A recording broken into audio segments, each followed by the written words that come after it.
my dad, Brad Sr., my mom, Hattie, and my older sister, Joanna, that I was flying out for 3 days to fix Brad Jr.'s mistakes. I needed to ensure we didn't lose the contract. When I talked to the client, they were hesitant after seeing what my brother submitted.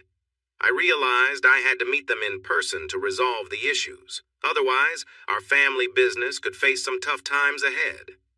Our family business, Total Build, creates portable homes across the country. Our houses are small and cater to specific markets, always designed to be mobile. If you've ever stayed in one of those little houses at a caravan park, that's us. We're the ones to contact if you want a cozy cabin by the beach or in the outback. My name is Robert Other, but everyone calls me Robbie. At the start of this story, I was the operations manager for our family business, where my entire family worked, including my wife. However, Georgia had to stop working a couple of months ago because she was 6 months pregnant with our first child.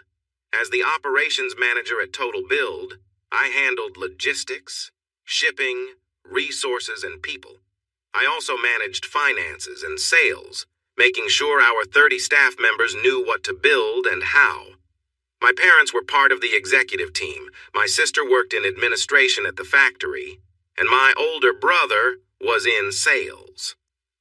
Brad wasn't the best salesperson, but my parents seemed to think he was special, which I never understood. From the outside, we looked like a typical family. You know the kind, mom, dad, and 3 kids. We had our arguments, but I believed we always supported each other when help was needed. As I rushed home to pack a bag for my flight, Georgia was sitting on the bed, gently holding her growing belly. She looked beautiful, reminding me that I should stay home. But instead of enjoying the moment, I was busy complaining about my brother's latest errors while packing my bag for the trip. She tried to speak when I paused to catch my breath, looking for my toothbrush and deodorant in the bathroom. "Robbie," Georgia said to me in a slightly bossy way, "you know he means well. Brad is good at his job, but he's not great with numbers like you." This was an old topic we often discussed. I glanced at her as I packed a few more things into my suitcase, feeling tired. "Georgia, I understand, but I'm fed up with cleaning up his mistakes every time he gets it wrong. No one, not even my wife, seems to care that I spend so much time traveling to fix things. If I don't give Joanna the right information over and over, the work gets delayed. And if I don't check the finances for Mom or write the message for Dad about the company, we wouldn't have a company to work with." I sighed again, feeling frustrated. In that moment, I felt like the most overworked and unappreciated person in the family. No one ever bothered to see if I was okay. Yes, I was paid well for my work, which I made sure of since I handled the company's money. I knew what everyone earned, so that was one thing I could count on. But it always felt like I was left out. They needed me, but I was never really included in their close circle or family discussions. It was disheartening. Right then, I hated being the youngest. Georgia must have sensed my gloomy thoughts while I was packing my dress shoes. She came over and wrapped an arm around me. "Robbie, I'm sorry," Georgia said, trying to comfort me. "You are right. You do a lot of work, but soon we'll have our baby to care for. Brad and your family need to step up, because you will be a dad." I smiled at that thought, reaching to touch her pregnant belly. "You'll be back in 3 days?" my wife asked as I looked at her with the child growing inside. "Yeah, I should be back Friday evening," I answered, pulling my gaze from her belly to her eyes. "He'll deal with the latest mess from Brad, and then get ready for the next one." I glanced back at her round tummy. "I swear this baby will be easier to handle than this family." Feeling resigned to my role as the family worker, I drove from the Gold Coast to Brisbane and caught my flight to Melbourne. I did this so often now that I had a routine. First, I read a couple of chapters of a book during takeoff. Then, I worked for an hour once we reached cruising altitude and watched a movie until we landed. The next day passed quickly as I met with the client's team to go over their quote. They were happy that I took the time to meet with them in person. They were really pleased with how I presented everything, and they decided to order 15 more units right on the spot. This added almost 40% to the quote. I was really happy because I knew that this would help us reach our financial goals 3 months earlier than we thought. When I walked out that Wednesday afternoon, I had finished my work 2 days ahead of schedule. I considered spending some time in Melbourne. I thought about grabbing a meal at one of the nice alley restaurants or having a drink at one of the unique bars. Melbourne has so much to offer. However, I missed my wife. I remembered how I had been talking to Georgia about my brother and my family the night before, so I thought it might be nice to come home early. I wanted to be there for her as she entered the last part of her pregnancy. After using my phone for internet access all day, the battery was almost dead. I had just enough charge left to order an Uber to the airport. Since I flew often, changing my flight was simple. I even treated myself a bit by using reward points to upgrade to business class at the front of the plane for the trip back. I only had a few minutes to spare before the flight, but I made it to the gate just in time. I felt great when I got off the plane. We went through a storm while landing, and watching the lightning through the clouds was thrilling. After landing back in Brisbane, I jumped into my utility vehicle, which we call a ute in Australia, to drive back down to the Gold Coast. My 3-year-old Ford Ranger wasn't the fastest, but it was a company lease, like all the family cars. I found my Ranger useful for moving things between sites now and then. I never minded getting my hands dirty with the teams. Like the other guys in the other family, I was a big, strong guy, and I thought having my ute showed that I treated everyone equally. Once in the vehicle, I plugged in my phone for the drive home and tried to call Georgia a couple of times, leaving messages that I would be home soon since I took an early flight. But they all went to voicemail. A little over an hour later, I frowned when I couldn't pull into my driveway. Brad's car was parked where I usually parked. I was curious about why my older brother was there so late. But being a trusting person, I didn't think anything was wrong. I parked, grabbed my travel bag from the passenger seat, and walked in through the side door like I always did. Just as I was about to say hello, I heard a sound that made me freeze in my tracks. It was a feeling that made my stomach drop. Standing at the end of the hallway leading to my bedroom, I realized I could hear unexpected noises that made me feel uneasy. I stood in the hallway, feeling a heavy weight in my chest. I didn't want to look, but something in me knew I had to face the truth, painful as it might be. If I didn't, I would always wonder, always question what was real. I needed to confront what was happening, even though it was the last thing I wanted to see. With a deep breath, I pulled out my phone, switched it to record, and crept quietly down the hallway. I felt that I needed proof, something concrete, before I could address this betrayal. So, I positioned myself outside the master bedroom, hidden in the shadows. I thought I was ready for whatever I might find, but I couldn't have been more wrong.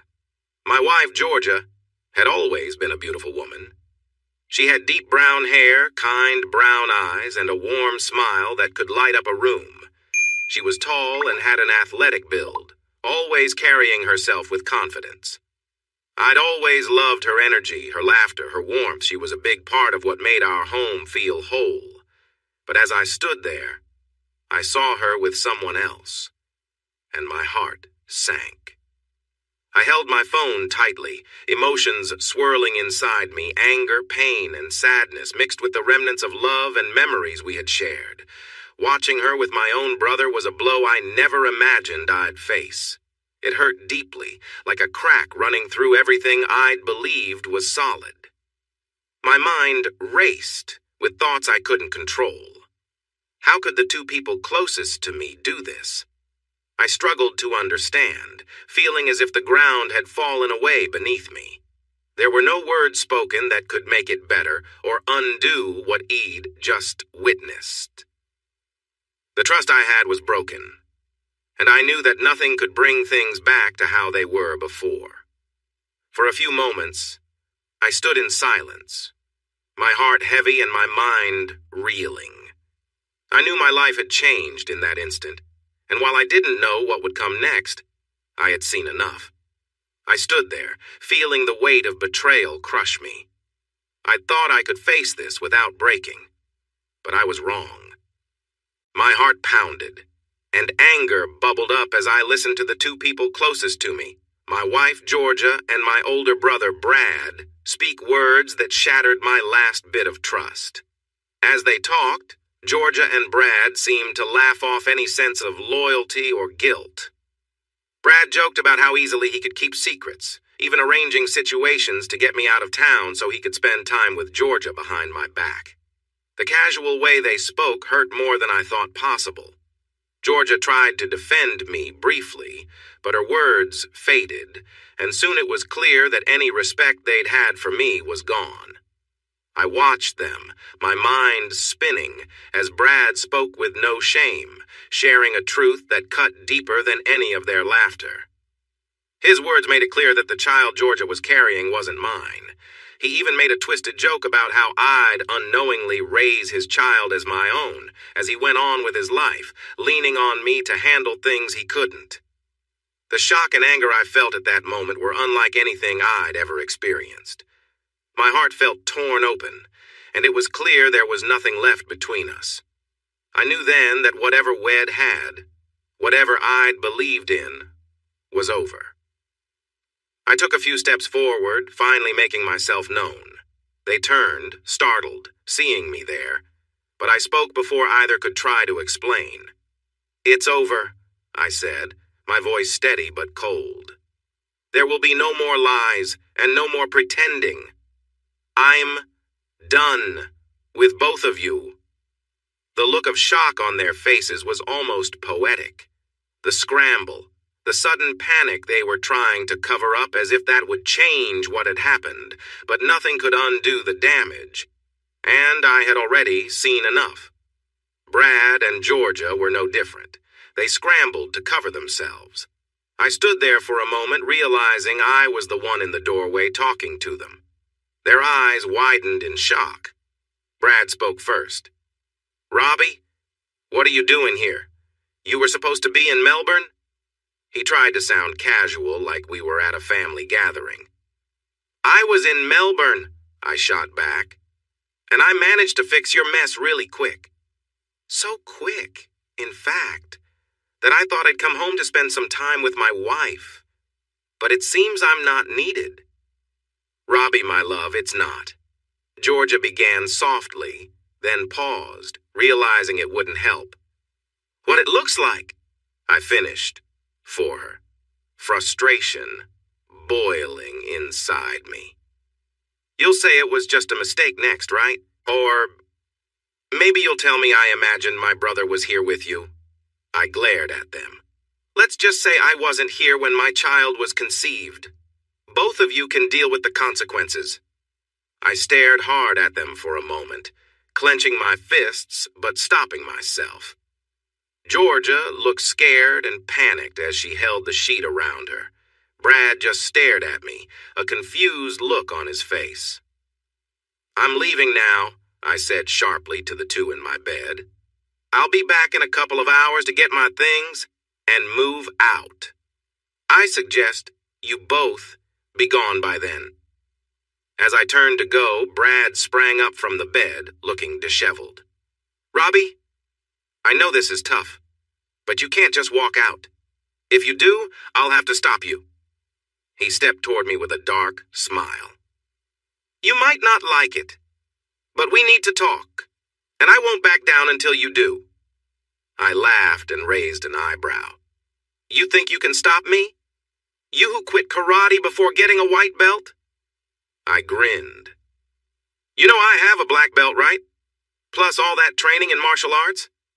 You really think you can take me on? Just so you know, I said, glaring at my older brother with strong feelings of anger. I felt the anger boiling up inside me as I stood in that room, my mind racing. I took a breath, trying to hold it together, and looked at them one last time, the pain clear in my eyes. If either of you ever tries to come near me again, don't expect any mercy, I said, my voice low and filled with bitterness. Brad took a step back, and Georgia looked away, covering her face with the sheets. You both disgust me. Without another word, I turned and walked out of the room, heading down the hallway, my heart heavy. I didn't hear them call out or try to stop me. Just silence as I left the house, fury and sadness swirling inside me. Before getting into my truck, I called back, "Don't be here when I get back." As I drove away, I saw the curtains shift, a glimpse of them watching me leave. I gripped the steering wheel, my thoughts a mess, feeling a deep betrayal that tore at me. After a few minutes, I took a deep breath and decided to head to my parents' house. It felt like the only safe place I could think of in that moment.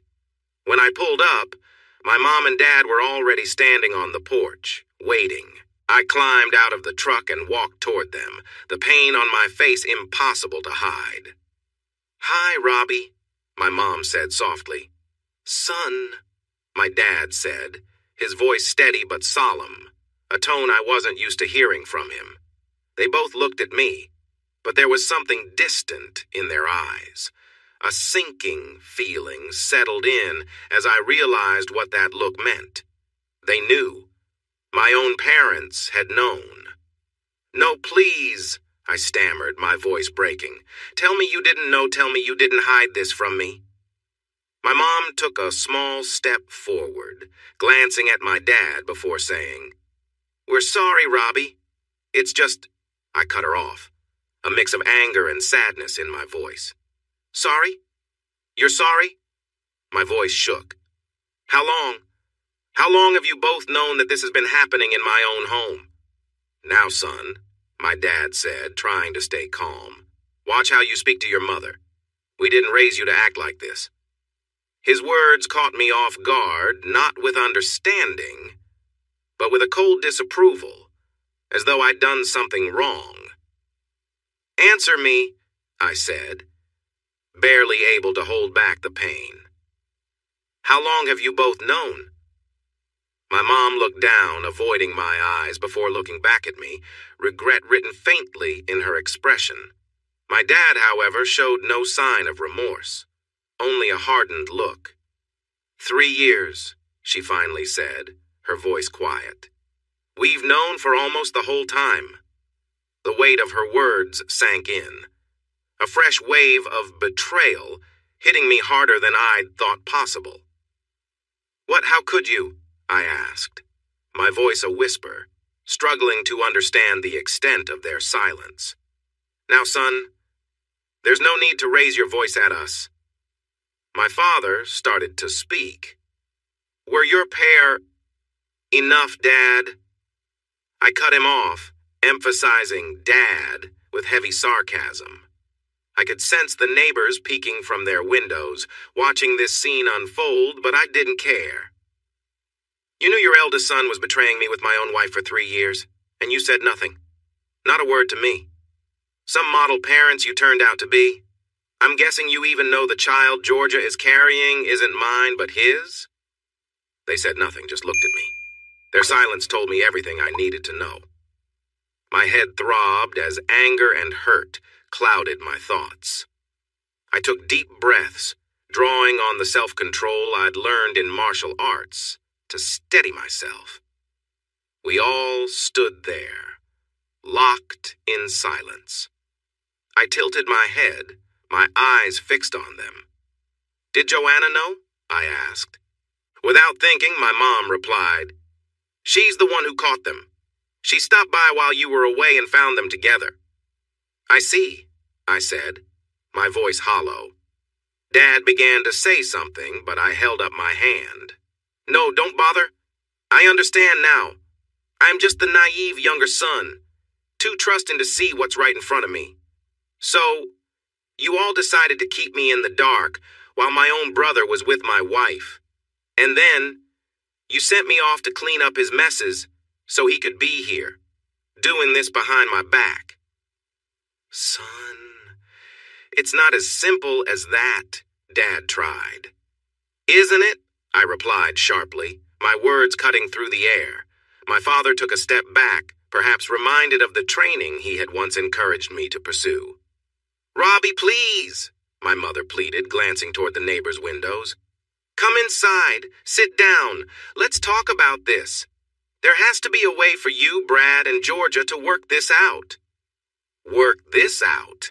I echoed, incredulous. Do you hear yourself? It sounds like you're suggesting I just shrug off this betrayal. Like I'm supposed to say, oh, no worries. I'll just get over the fact that everyone I trusted kept this secret from me for 3 years. Or maybe, thanks for sending me out of town, so my own brother could spend time alone with my wife in our home. I looked at them, and then a bitter laugh escaped me. My voice turned hollow, almost mocking as I spread my hands in the air. Oh, here's a good one. Sorry for hiding that your wife is carrying your brother's child.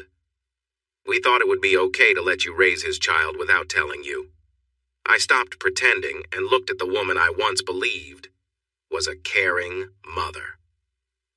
No, I asked, waiting for an answer, but none came. Is this what you wanted, Mom?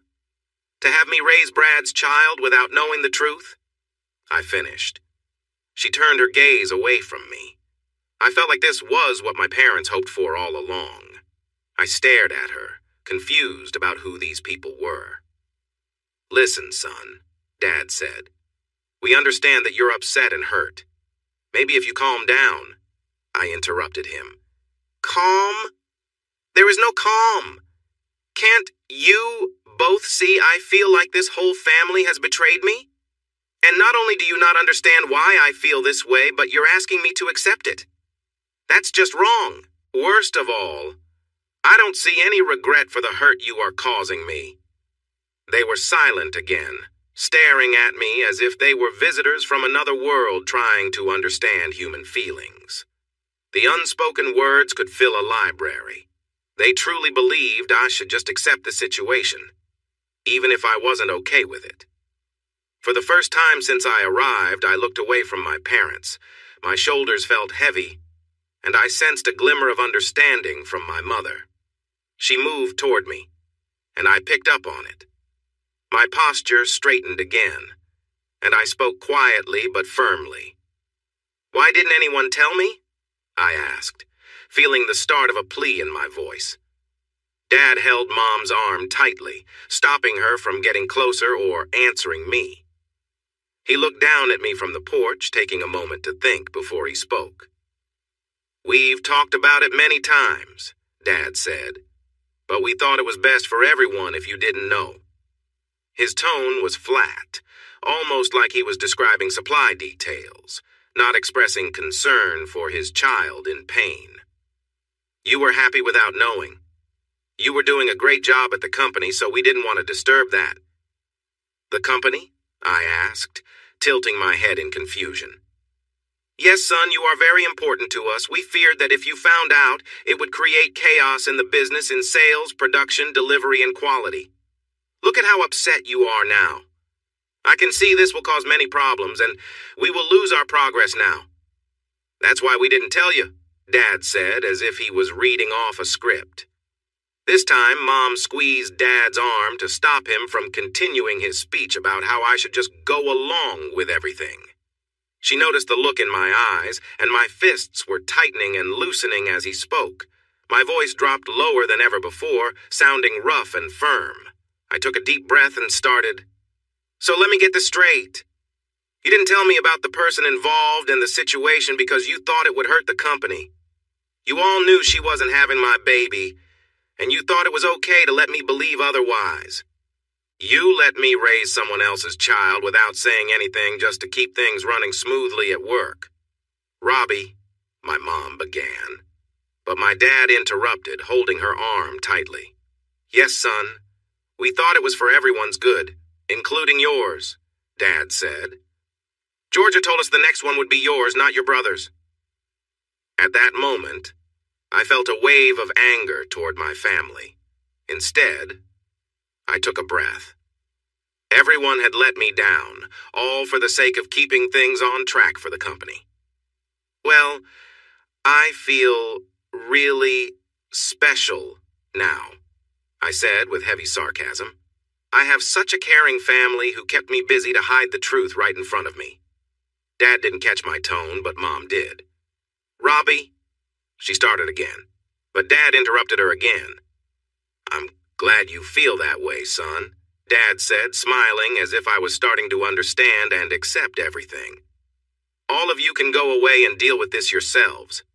I'm done, I said, my expression flat. Yes, son, it's good you're seeing the situation clearly. We will sort it out. What? Dad said, finally processing my words. I said I'm done right now. I resign, and you can take your work plans and deal with them without me. I turned and walked toward the vehicle. Robbie, Mom tried to speak again. I turned back, giving them a sharp look. You both knew this whole time.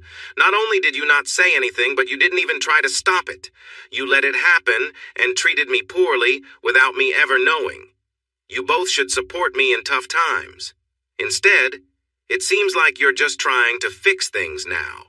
I realize that you are just as responsible as they are. But you know what? I paused, looking at their surprised faces.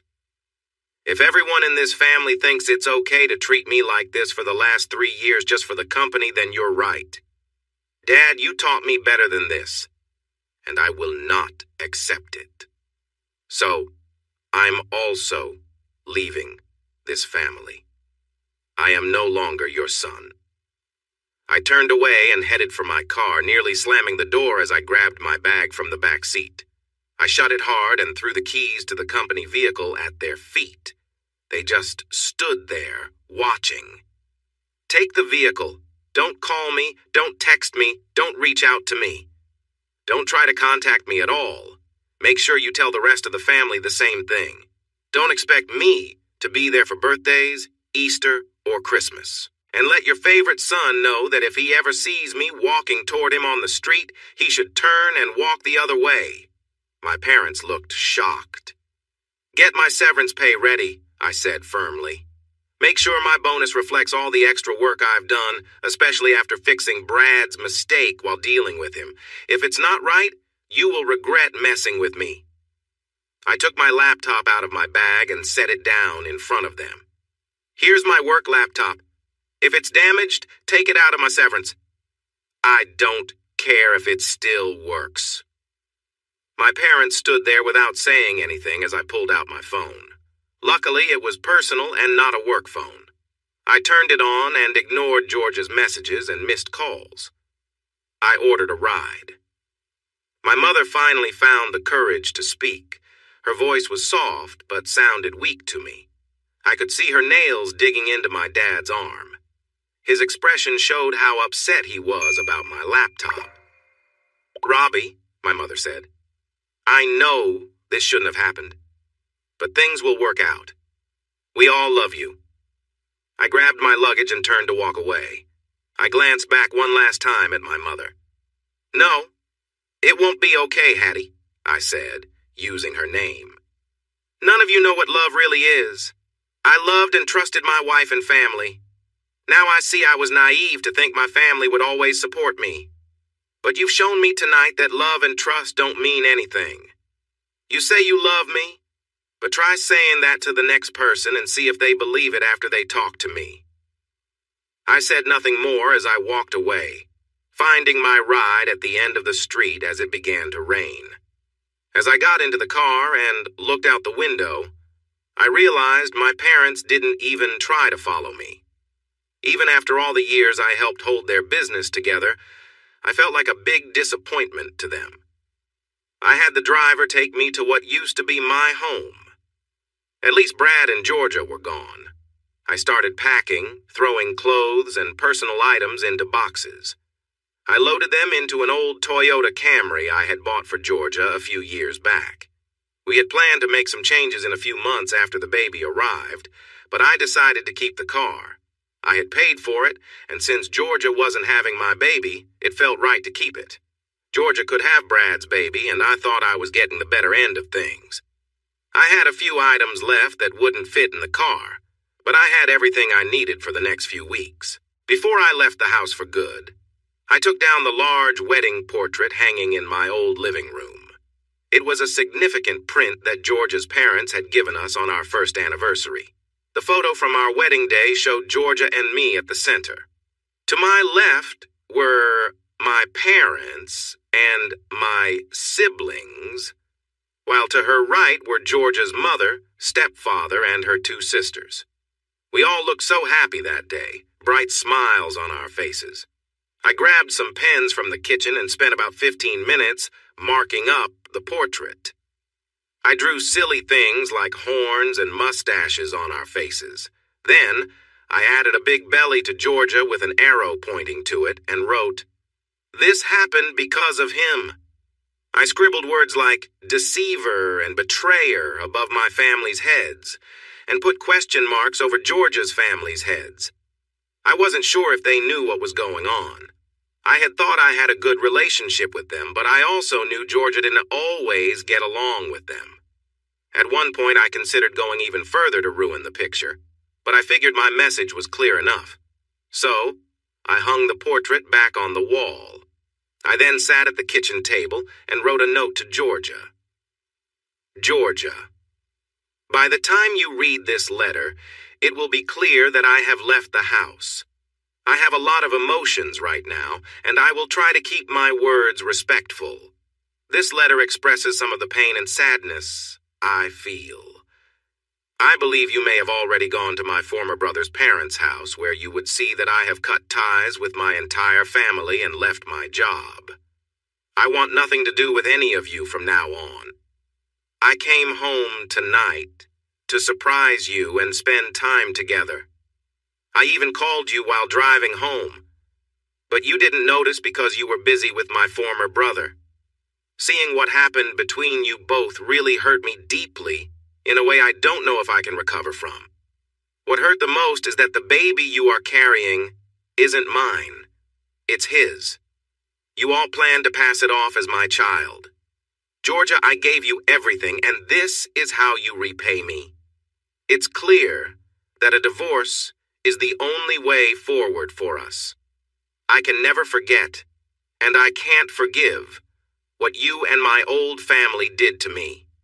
I've taken most of my things from the house, and will find a time to get the rest soon. The rental agreement lasts for 6 more months, and my family's company pays for it so you can use it. I won't be here anymore. I understand that the divorce splits our money and belongings, which feels unfair to me since I was hurt the most. But I will accept it if it means you're out of my life. I've asked my old parents not to contact me, and I'll ask the same of you. Right now, I feel more anger towards you than I ever felt love. But think of it this way. You can now be open about being with Brad Jr. and raising your child without me finding out. If I keep writing, this will turn into an angry speech, so let me just say this. I wish you all the worst, Georgia. Have a life full of regret. Your soon-to-be ex-husband, Robert Other. I know I said I would try not to use bad words, but I wrote it by hand, so I feel like I did okay until the end. I folded the letter and placed my wedding ring on top of it before leaving the house. Georgia would return the next day. I heard that loud cries could be heard from 2 houses away, so much so that the police were called. When they saw my artwork, it was clear what had happened. They left without taking any action, but I'm sure there was some talk at the station. I called my Muay Thai trainer, Darren Bray. He had become a friend over the years, and he and his girlfriend, Tony, had joined Georgia and me at several barbecues. Right then, he was the only one I could think of who wouldn't spill to my family. Darren was happy to let me stay in their spare room for a while. Once they sat me down on their couch and explained why, Darren and Tony treated me like a long-lost puppy coming home. Over the next few weeks, I started to manage some of my feelings. First, I found a lawyer for my divorce. Then, I showed my lawyer the video I had taken, and his eyes went wide as he watched it. I told him I wanted to end things with Georgia as quickly as possible, and he agreed. Lastly, I found a human resources specialist to ensure I got all my pay from Total Build. Since Darren was my martial arts trainer, we trained together often. He helped me channel my anger in the ring. However, he had to stop me a few times when my anger got too strong during fights, and my opponents didn't realize they were in for a tough match. Though he was almost 5 years older than me, Darren became my best friend during that time. He listened to me without judgment and took me out several times. We had fun at bars along the beautiful Gold Coast beaches, and he even hugged me when I needed support. Tony took care of me like a caring mother. She made me big, home-cooked meals, always asked about my day, and looked after me while I dealt with my sadness. A few weeks after a tough meeting, Darren and Tony helped me use their truck to pick up the rest of my things from my old place. My lawyer set up a time when no one would be there. I got a couple of chairs, my desk, and my training gear. When we arrived, not much had changed in the house, but I noticed that a wedding picture was missing. I found it in the spare bedroom wardrobe. There was a letter on the table with Georgia's handwriting, but I threw it away without reading it, so she would see it gone when she returned. After about 6 weeks, I received my payment from Total Build, including my last paycheck and bonus. Together with my half of the savings, it was a good amount. My family tried to stop me from getting the money, saying that I had quit my job and was trying to get extra. I took it to Fair Work Australia, and they quickly backed off. With this money, I wouldn't need to work for almost a year, maybe longer, depending on my living plans. Next, my lawyer received requests from Georgia's lawyer about 4 months later, asking against the divorce. Georgia wanted counseling and to work things out. I told her no. She claimed she just wanted to talk because I had misunderstood things I heard. Finally, I told my lawyer to send a video to her lawyer. After that, the requests stopped. By the time it was nearly 7 months into the divorce, I hadn't heard from Georgia or my family in a while. I was feeling a bit better, like maybe life would treat me well again. I was looking for a job and a place to live. Thanks to Darren, I had made some money from a few semi-professional fights. But I knew I needed more to get by. Darren and Tony had helped me a lot, but it was time for me to stand on my own. It was Friday morning around 10. I had slept in after a late-night workout. After showering and getting dressed in casual shorts and a t-shirt, I was heading down the stairs of Darren and Tony's 2-story house when the doorbell rang. "All right, I'm coming," I called out jokingly. I heard Tony laugh as I opened the door, expecting a delivery person or something similar. To my surprise, my sister Joanna stood there, looking impatient. Behind her, looking shy, was Georgia's little sister Amy. I quickly closed the door in Joanna's face. "Nope," I said, shaking my head as I walked away. "Robbie, that was rude." Tony chimed in, coming into the room and drying her hands on a tea towel. When she saw my expression, she paused and glanced at the door as the knocking continued. Both of us could hear Joanna shouting for me to open the door. I pointed toward the front door. "It's my sister and Georgia's." Tony's expression changed, then she looked a bit upset. She understood how I felt about my family. "Do you want me to send them away?" I nodded. Would you? I really don't want to talk to them, especially Joanna. Tony walked over and opened the door, but before she could say anything, Joanna rushed in, pushing Tony aside, and started shouting at me. You are a terrible brother, Robbie. Do you know that? What makes you think your life is so important that you can just leave everyone behind?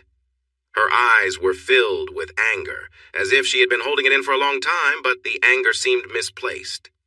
I looked back at my sister with a serious expression. This woman had discovered that her older brother had been upset by my wife's actions for a long time. But she was not angry about that. She was upset because I wasn't making things easy for her anymore. I took a deep breath to stay calm and not say what I really wanted to say. Joanna, I said quietly but firmly, I am going to ask you nicely. Please leave. She scoffed at me, mistaking my calmness for weakness. She had always tried to push me around when we were kids, thinking she could get her way by being loud. Do you even know how your leaving has hurt Georgia? She was so upset that she almost lost the baby, and where were you? Hiding here, Joanna shouted, pointing to the house. You know she had to have the baby, your baby, all alone, Joanna said, looking for a reaction. I stayed silent, so she continued. I think she wanted to lash out so much that she missed how I felt when she mentioned the baby. Amy stood outside, watching quietly. Tony leaned against the door frame, but Joanna just wanted to let it all out at me. You, she poked my chest with her finger, left us all to deal with everything. Mom and Dad are angry and losing business because of you. We're all picking up the pieces. She pretended to speak in a silly voice, making air quotes. All because your feelings got hurt. Then she balled her fists and acted like she was crying like a child. Oh, Robbie, grow up and stop feeling sorry for yourself. You have a child to care for and a business to help bring back to life. For the first time, I felt a strong urge to react, but I didn't. The anger that had been building since she walked in was clear, because Joanna suddenly stepped back, looking unsure. Like with Mom and Dad, my voice was quiet, but there was an edge to it. You really think I have time for someone who betrays me? My own brother and her in my home laughing at me? Or how about when I walked in and heard them say that the child they claim I should care for isn't mine, but his? I heard a gasp and turned to see Amy standing outside the door, hands covering her face, tears streaming down her cheeks. Robbie, I'm so sorry. I didn't know, Amy said, sinking to her knees and looking at me. I glared at my older sister and pointed at Amy, realizing not everyone understood the situation. And look at you. You couldn't just come here and leave my life alone. Now, you're dragging more innocent people into your lies. I gestured to Amy, who was sobbing in the doorway. I bet you told her I had a fight with her sister. My divorce was baseless, so you both had to come over and try to set me straight, did you? For a moment, Joanna was silent. Then she looked at Tony, who was watching everything from the doorway. Finally, Joanna took a breath and spoke up. So what if I did? You think it took you long to find someone else to be with? My sister shot back, mirroring my anger. Joanna, I warned her, I'm giving you a chance. Do not disrespect people in this house who you don't understand. So what? Your wife was with your older brother for 3 years. You're upset about it now. Just get over it. You don't have to find someone else and run away from your problems. I realized Joanna was just as confused as the rest of my family. I glanced at Tony, who was surprisingly smiling, arms crossed over her chest. First of all, Tony said, as she walked toward Amy, who had slumped by the front door, Robbie and I are not involved like that. Then, while Joanna and I watched, Tony gently helped Amy to her feet and spoke softly to her, ignoring Joanna. Come on. Let's get you inside where you can sit down. Tony helped Amy onto the couch. Second, she said, turning back to Joanna, My boyfriend Darren is your brother's mentor.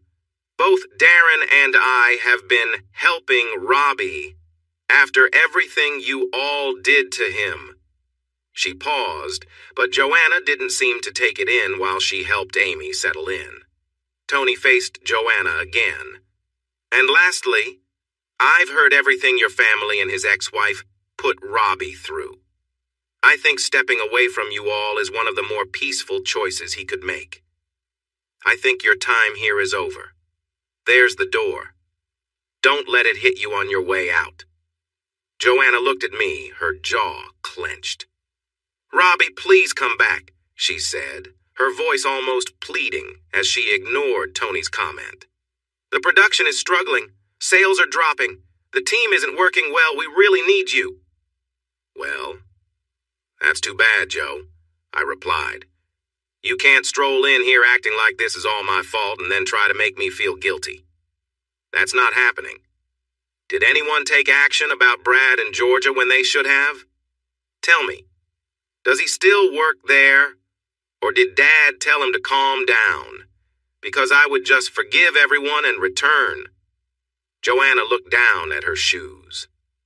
"Dad gave both of them a talking to. Brad has to run his sales through Dad now. He won't get any bonuses for the rest of the year." "Please, Robbie," she said, her tone shifting from pleading to desperate. "You need to come back. We are in a tough spot without you." "No, Joanna," I said firmly. "There are plenty of reasons why I won't, but two stand out." She looked at me, waiting. "First," I said, raising a finger, "my former brother is still there. After everything that happened, you would think you all would let him go if you wanted any chance to make things right with me or save the business. I'm sure that Total Build would fail if he stays."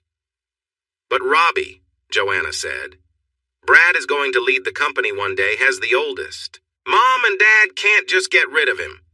I laughed. "That's the worst excuse I've ever heard for keeping someone around, especially promoting someone who isn't capable.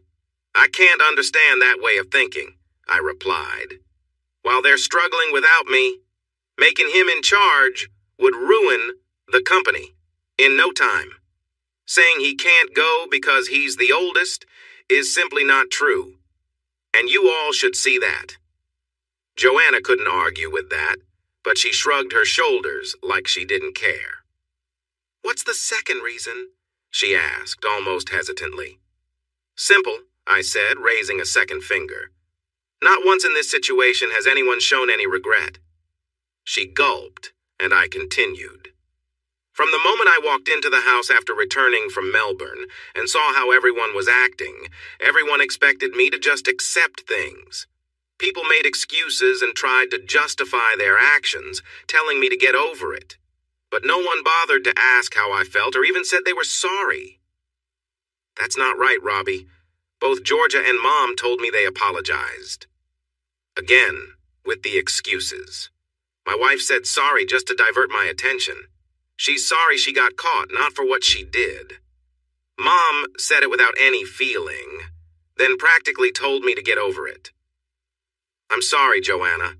Saying sorry is more than just the words. It's about the actions and feelings behind them.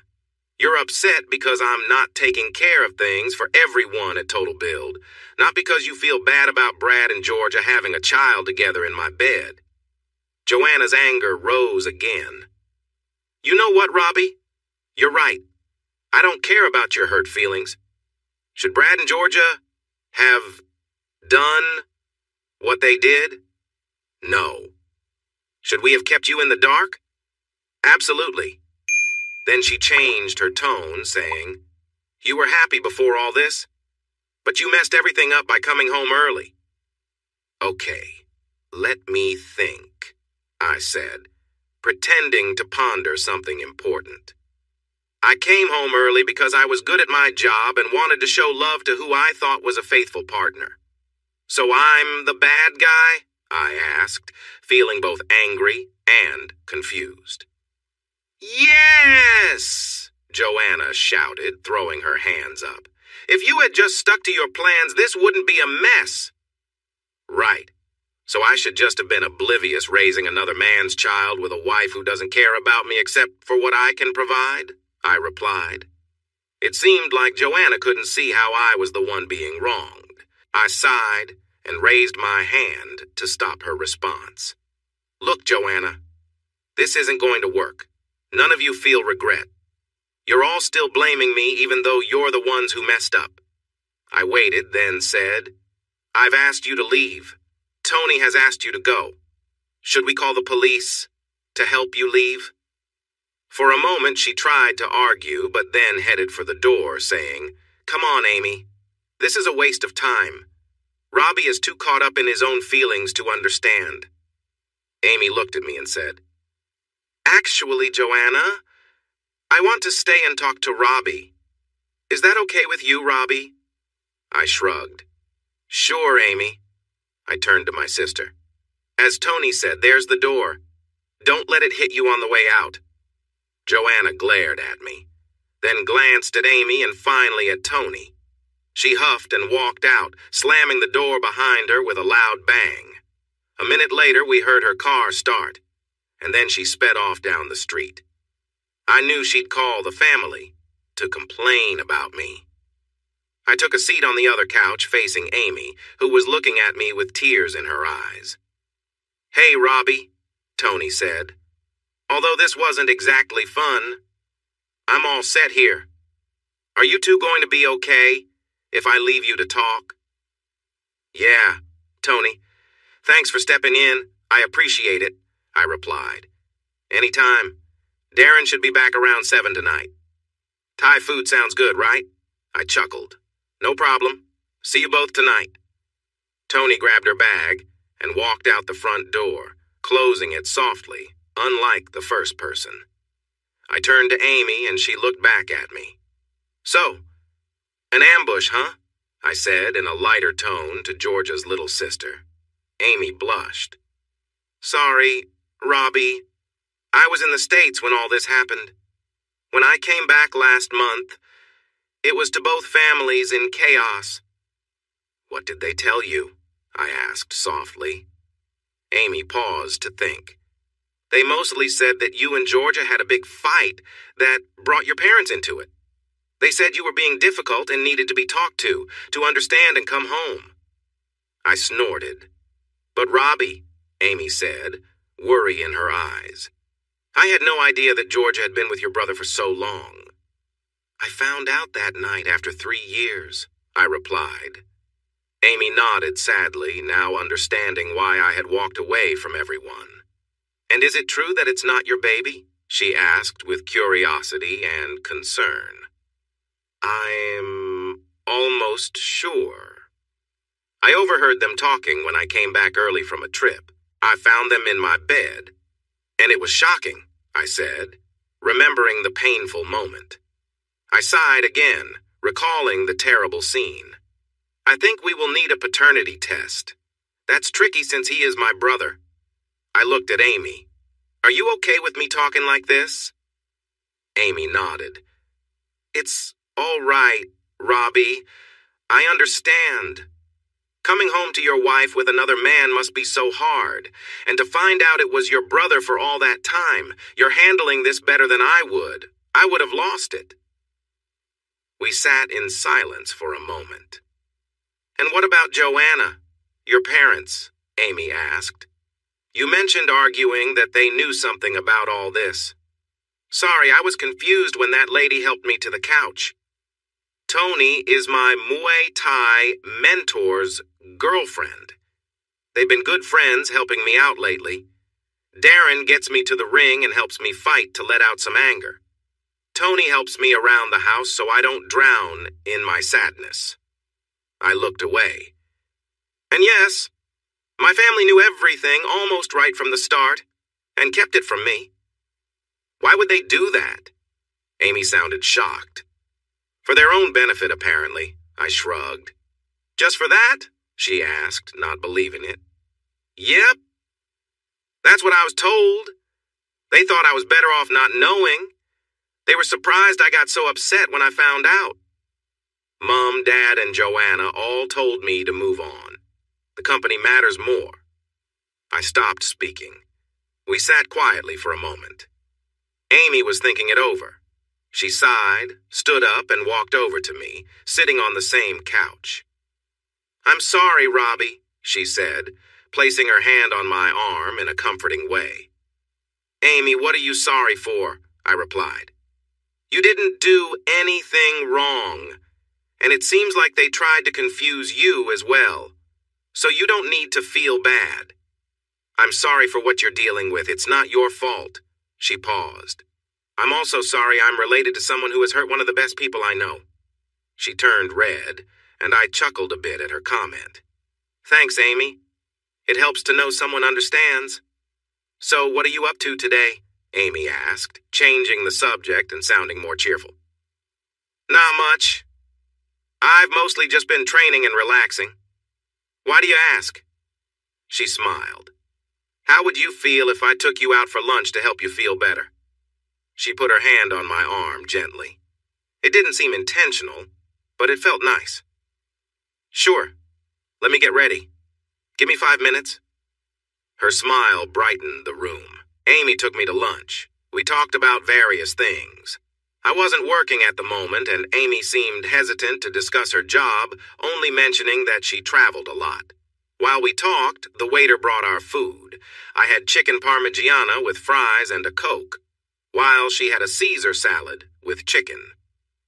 We chatted more about Georgia and my family. She asked about my plans. "Well, I'm almost divorced from your sister, which is probably why Joanna chose today to visit me. I think this morning was her last try to get me to change my mind, stop the divorce, and return to total build." We shared a look and smiled, but we both knew that wouldn't happen. On a positive note, I'm thinking of buying a house. So, I guess finding a job is next, after the divorce, I said. Amy nodded. "What about your family? Will you talk to them and make peace?" I glared at her. Amy quickly leaned back. "Is it that bad? If I never speak to one of them again, that would be just fine," I said, then looked at Amy. "Was there another reason you came with Joanna this morning?" She raised her hands in a peaceful gesture, then sighed. "When Georgia cried to Mom and Dad about how you had left her, it really upset me. The Robbie I know wouldn't do what Georgia claimed. You really upset me, Robbie." I raised an eyebrow, understanding her feelings, but I knew there was more to this story. Amy sighed and glanced at me briefly over her salad. "You might not realize it, but I have liked you for a long time." She blushed as she spoke. "When Georgia first brought you home, you were nice to Mom and Dad. You even spent time with me. As you began dating her, I saw how considerate you were, always thinking about her happiness. You even remembered my birthday and got me gifts. Not many brothers-in-law do that." I shrugged. "I'm good at planning, Amy. Paying attention to detail helps me do well at my job. And being nice to my girlfriend's little sister helped me get on well with your family back then." "I know, Robbie. And that's the point," Amy said. "You were great as my brother-in-law. It didn't make sense when I heard how you walked away from Georgia and left her so upset. So, when I got the chance to come here with Joanna to talk to you, I took it." She looked at me seriously. "If you left her just because of a fight, I would have lost faith in all men and relationships." "I mean that much to you?" I asked, surprised. Amy nodded. "Robbie, what Georgia and your family did to you is terrible," she said, looking out the cafe window. "They hid their oldest son having a secret relationship with the wife of their youngest son. Then, when you found out and confronted them, they claimed it was for some benefit. If I were you, I wouldn't have just walked away. I would have moved far away and started fresh." I smiled. "Don't think I haven't thought of that more than once. I just need to save some money first. I wanted to take some time, find a new job, and then start anew." We fell into a comfortable silence. I finished my food, wiping my plate clean. I knew Amy wanted to say something, so I waited. She took a deep breath, looking a bit nervous. "Robbie," she said, her eyes shining, "if I asked you, would you run away with me?" "Amy, even if things didn't work out, my ex-wife is still your sister," I said with a chuckle. "Half-sister," Amy giggled. "Even with that, you're not married to her anymore, and there's nothing wrong with asking." I nodded. "That's true." "Great," she said, smiling. "Then you can run away with me." I laughed, then noticed that her smile had a serious undertone. "You're serious about this, aren't you?" "Absolutely," Amy replied, smiling warmly. "Amy, I can't do that." "Why not?" she asked. "Well, for starters, I don't have enough money to just leave everything behind," I explained. She nodded, her smile still bright. "And also, I'm still married," I added, looking at the attractive woman across from me. "Even if it's just for a little while longer, I should handle the situation with Georgia." Again, she nodded, still smiling, as if she understood something important. "And finally, Amy, you're Georgia's sister," I pointed out. "Wouldn't it be strange if I just ran away with you?" She smiled again. "All valid points, Robbie, but remember, Georgia and I are only half-sisters," she reminded me, repeating herself yet again. "Right," I said. "Georgia and her sister Ruth shared the same father. After Georgia was born, their father, Steve, left their family for another woman. Their mother, Rain, later married Peter Brown, and that's when Amy was born. I had always thought Peter and Rain seemed happy together. I suppose Georgia took after her father in the way she acted." "Exactly," Amy said. "Because from now on, I want nothing to do with that troublemaker. The less connection I have to her, the better." I nodded, glad she understood my thoughts. "Now about your previous questions," Amy said, her eyes sparkling. "What if money and legal help could be arranged to solve both problems?" She still had that determined glint in her eyes that made me realize she was serious. "Amy?" I hesitated. "Are you really saying you think you can make everything go away? If you can, I would consider it." "I am serious, Robbie. I know I can find the resources we need. But I want you to come with me." "Why?" I asked, curious. "Because, Robbie, if you are free, I want to see if there might be something between us. I believe I can be everything my sister isn't," she said, looking at me earnestly. "And if it doesn't work out, at least I'll know I helped someone I care about escape a tough situation." "Can I think about it?" I asked. She laughed lightly. "Of course. The offer stands whenever you want. Just call me. But I'm only visiting my parents for another week before I head back home and then go overseas. I would love for you to join me," she said, raising her eyebrows with hope. The rest of lunch passed quickly. I could tell Amy felt she had surprised me by the way I kept glancing at her, but she kept the conversation light and casual. We took a ride back to Darren and Tony's place, and before she left to see her parents, she gave me a warm hug. I could sense she wanted more, but wasn't pushing it. In that hug, while she felt a bit like Georgia, there was a warmth that felt different. It felt like her energy was trying to connect with mine instead of just taking from it, which was how I often felt when Georgia and I hugged. That evening, I had dinner with Darren and Tony. We started by sharing the story about Joanna's visit, and then I talked about my lunch with Amy and her unusual offer. "Do you think she really means it? Could she actually do that?" Darren asked after I explained what Amy had said. "I'm not sure," I replied. "None of us really knows what she does. All we know is that a couple of years ago, she got a job that requires a lot of traveling. She lives a few hours away on the Sunshine Coast and visits family every few months. If she can manage that, then I think she might help me move at least. I'm not certain about the legal stuff, but she says she wants a chance with me since I'm not getting back together with Georgia. Tony laughed softly. That girl really likes you. Darren and I looked at her. How do you know? Darren asked Tony. Because when this handsome guy here, Tony said, gesturing towards me, told her why he left, she didn't cry about her sister. She dropped to the floor, holding her heart, with her eyes on Robbie the whole time. She shrugged. She's had feelings for you for a while. I nodded. She hinted at it during lunch. I always thought she was cute, but I was married to her sister. But if her offer is serious, I still have to think about the fact that she is Georgia's sister. I'm not sure I'm ready for a new relationship right now. I wouldn't want her to be a rebound. Tony laughed again. Robbie, how long have we known each other?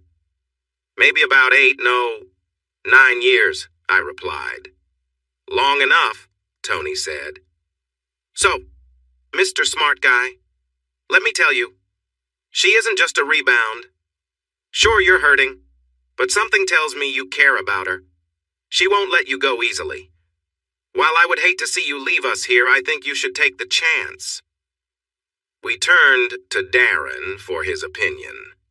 He took a sip of his beer, glanced at the leftover food, and looked back at me. I think I've met her a couple of times. She's shorter than Georgia, has really dark hair, and looks different from her sister. I laughed, and Tony playfully nudged him. I kind of agree with Tony. She really likes you. Honestly, though, even if it doesn't work out, you've got nothing holding you here, no job or family. You might not get an opportunity like this again. In with Tony, go for it with Amy. We talked for a few more hours. I still hadn't made up my mind, but I was leaning toward yes. The turning point came 2 days later when I was walking through the Gold Coast Mall to update my driver's license and passed by a cafe. My whole family in Georgia were sitting together with a small stroller next to her and a tiny baby in her arms. My parents were cooing over the baby. Joanna had a big smile, and Brad Jr. was holding my soon-to-be ex-wife's hand, acting silly. None of them seemed bothered about how they had treated me. I watched them for about 2 minutes until my mother noticed me. When I saw her looking, I snapped out of my daze and started walking away quickly. I had almost gone 2 blocks when she caught up with me. "Robbie!" I heard my mother shout. "Robbie, wait, please! Sweetie, stop!" she said as she hurried after me. I thought about walking faster or going into a store to escape her, but I knew that would just make her chase me longer. So, I paused, took out my phone, and called Amy. Amy answered right away as I turned to face my mother, phone pressed to my ear. "All right, gorgeous," I said. "Let's go for it." Amy chuckled at my tone. "Sure thing, handsome. But I sense there's someone around who shouldn't know it's me, right?" "Yeah," I replied. She laughed again. "Okay.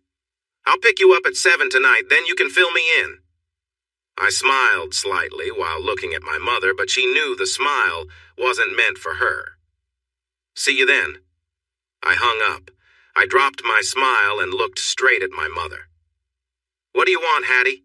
I said flatly, using her name. "Robbie, please," she said softly. "This isn't fair. You can't do this to us. You can't just cut us off. We need you." "Fair," I replied, my anger bubbling up. "I've told you what isn't fair, having my family lie to me for years while covering for the person who caused all this, pretending it was my fault. Does that seem fair to you?" "But Robbie, it's not the same.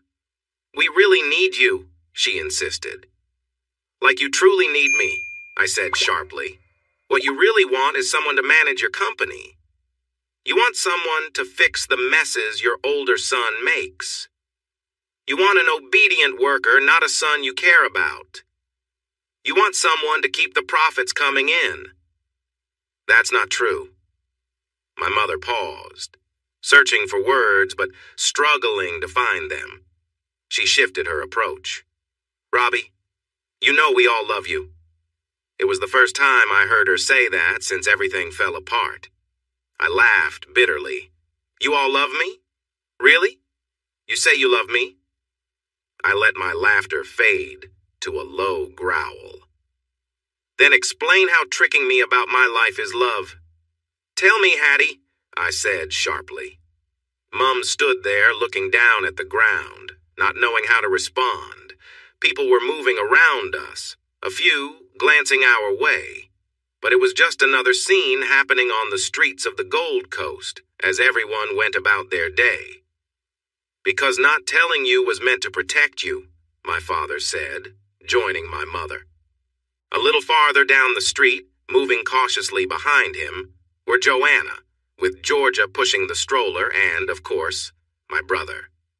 We've talked about this before, Dad, I said, using his name. It wasn't protecting me. It just created a debt of pain and dishonesty, and I'm the only one who seems to be feeling it.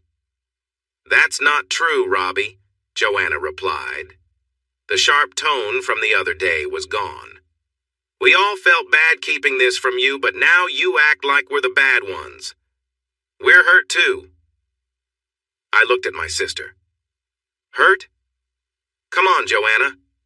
The other day you barged into Darren and Tony's place yelling at me and blaming me for not forgiving the person who hurt me, I said, directing my glare at Georgia, who took a step back. And the one who caused so much trouble, I said, turning to my brother. You all have no idea what it really means to suffer. You think you're having a hard time because I won't clean up after you. You think it's tough because your work isn't going well. You think you're struggling because things are messy. I saw you all just a little while ago. None of you understands the pain of being lied to and hurt and then being told to just get over it. Well, thanks a lot. I'm the one in a terrible place because of all of you, and none of you care about how I feel. Son, you never gave us, my father started. A chance? I cut him off. He paused, looking at me. You were going to say I never gave you a chance to apologize or to tell me you understand how I feel. You wanted a chance to ask for forgiveness for what you did to me. Is that what you meant, Dad? He gave me a hard look. No, son. I was going to say, you never gave us a chance to explain, my father said. Explain? I responded, glaring at him as the rest of the family watched. Oh, you explained everything just fine. I must be adopted because it's crazy to think anyone would believe the nonsense you're trying to sell. Does the person who hurt me or my brother regret what they did? I looked around, and no one could meet my gaze for a moment. Didn't think so? I said. Brad Jr. stepped forward, suddenly changing his frown to a grin. Robbie, you need to move on. Georgia and I have a wonderful baby boy now. If you can just say sorry and come back to work, we'd love for you to be the child's godfather. I know it's not the same as it being your own, but he didn't finish his sentence. I've mentioned before that I practice a few different martial arts. I take part in several tournaments against fighters who compete at a national level, and I usually win most of them. However, we don't have the same financial backing for professionals in Australia as they do in the US, so I only make a little pocket money from my fights. Some of these fighters are really good, and I can hold my own against them. So my brother never really had a chance against me. After I landed a strong kick, my brother, Brad Jr., was sent flying from the sidewalk and crashed into a wall nearby. I was the only one who saw what happened, and my older brother was left lying there unconscious. For the first time in a long while, I felt calm. But soon after, people started yelling at me. People were shouting from all sides as I saw a couple of police officers rushing toward us. They quickly noticed the situation and decided to arrest me. While they were putting handcuffs on me, my mother, who was crying next to my brother, looked up at me and asked why. I couldn't help but smile as I made sure everyone could hear me. I told my brother never to come near me again after I learned about what He did to my wife, I said. I warned him that if he got close, I would take him down. He thought he could keep treating me badly after everything that happened. I just kept my word.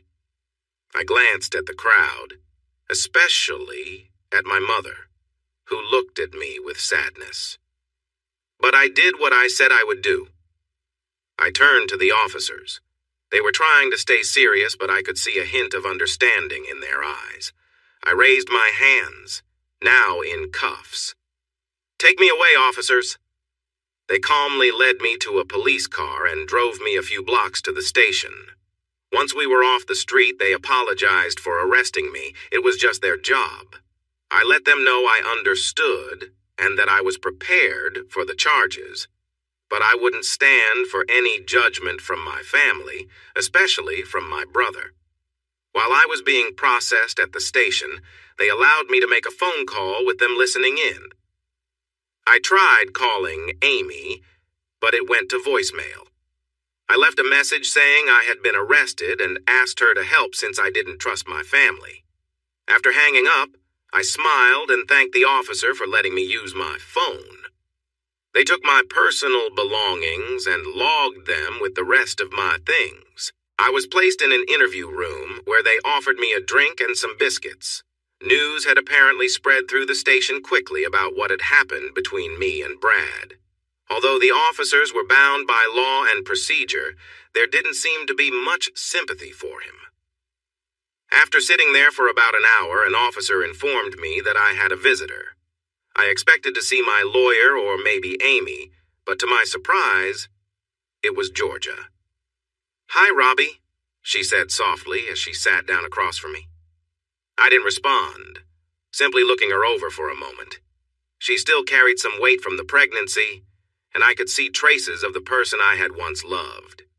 Despite everything, she still had that same beauty, though now it felt more like a distant memory than something real. "So what do you want, Georgia?" I asked, my tone cold. "Haven't you done enough already?" "Robbie," she began, then hesitated, looking down at the table, her shoulders drooping. "I'm sorry. I'm truly sorry for everything we put you through. You didn't deserve any of it." She paused, glancing up at me with a mix of sadness and regret. "I never should have—" She trailed off. Then her expression changed to one of frustration. "But that doesn't excuse what you did to Brad today," she said, her voice tense. We stared at each other for a moment before I let out a bitter laugh. "You almost gave me an apology there, Georgia. But then you turned it around. Let's look at it from my side for a moment. Do you have any idea how angry and hurt I've felt these past few months? The betrayal I felt not just from you, but from everyone around me?" She nodded slightly, unsure of what to say. "Georgia, I'm not sure you really understand," I continued. "This afternoon, when I saw you all sitting there together at the cafe, laughing and acting like everything was fine, I didn't feel any love or loyalty from anyone. Not a single person even seemed to care about what I was going through." "That's not true," she replied, her voice softer. "We were all heartbroken when you walked away. We understand that you're hurt and angry, but they're still your family, Robbie, and I still love you." "Really?" I asked, unable to hide my disbelief. "In your mind, you still believe that, don't you?" She nodded again, and I sighed, feeling the weight of it all. "Well, let me give you a glimpse of what that love looked like from my side. The night I caught you both in our home, realizing the truth about the child you led me to believe was mine, it shattered everything. And hearing your words, the things you both said about me, broke whatever was left of my trust." Silence filled the room as the weight of our shared pain settled over us. I drove around for a while, trying to find comfort in a place I thought would be safe. I expected others to feel as hurt and upset as I was about the betrayal by you and Brad. But when I got there, I found my parents knew about my older brother being with you behind my back. They even knew that the child wasn't mine. They had the nerve to say they didn't tell me because it might hurt their business and that I was better off not knowing. So, where is the love in all that? I asked. I could imagine that if the police were watching, they would be taking notes. She tried to respond several times but couldn't find the words. We fell into a heavy silence for a few minutes, both unsure of what to say. "What do we do now, Robbie?" she asked softly.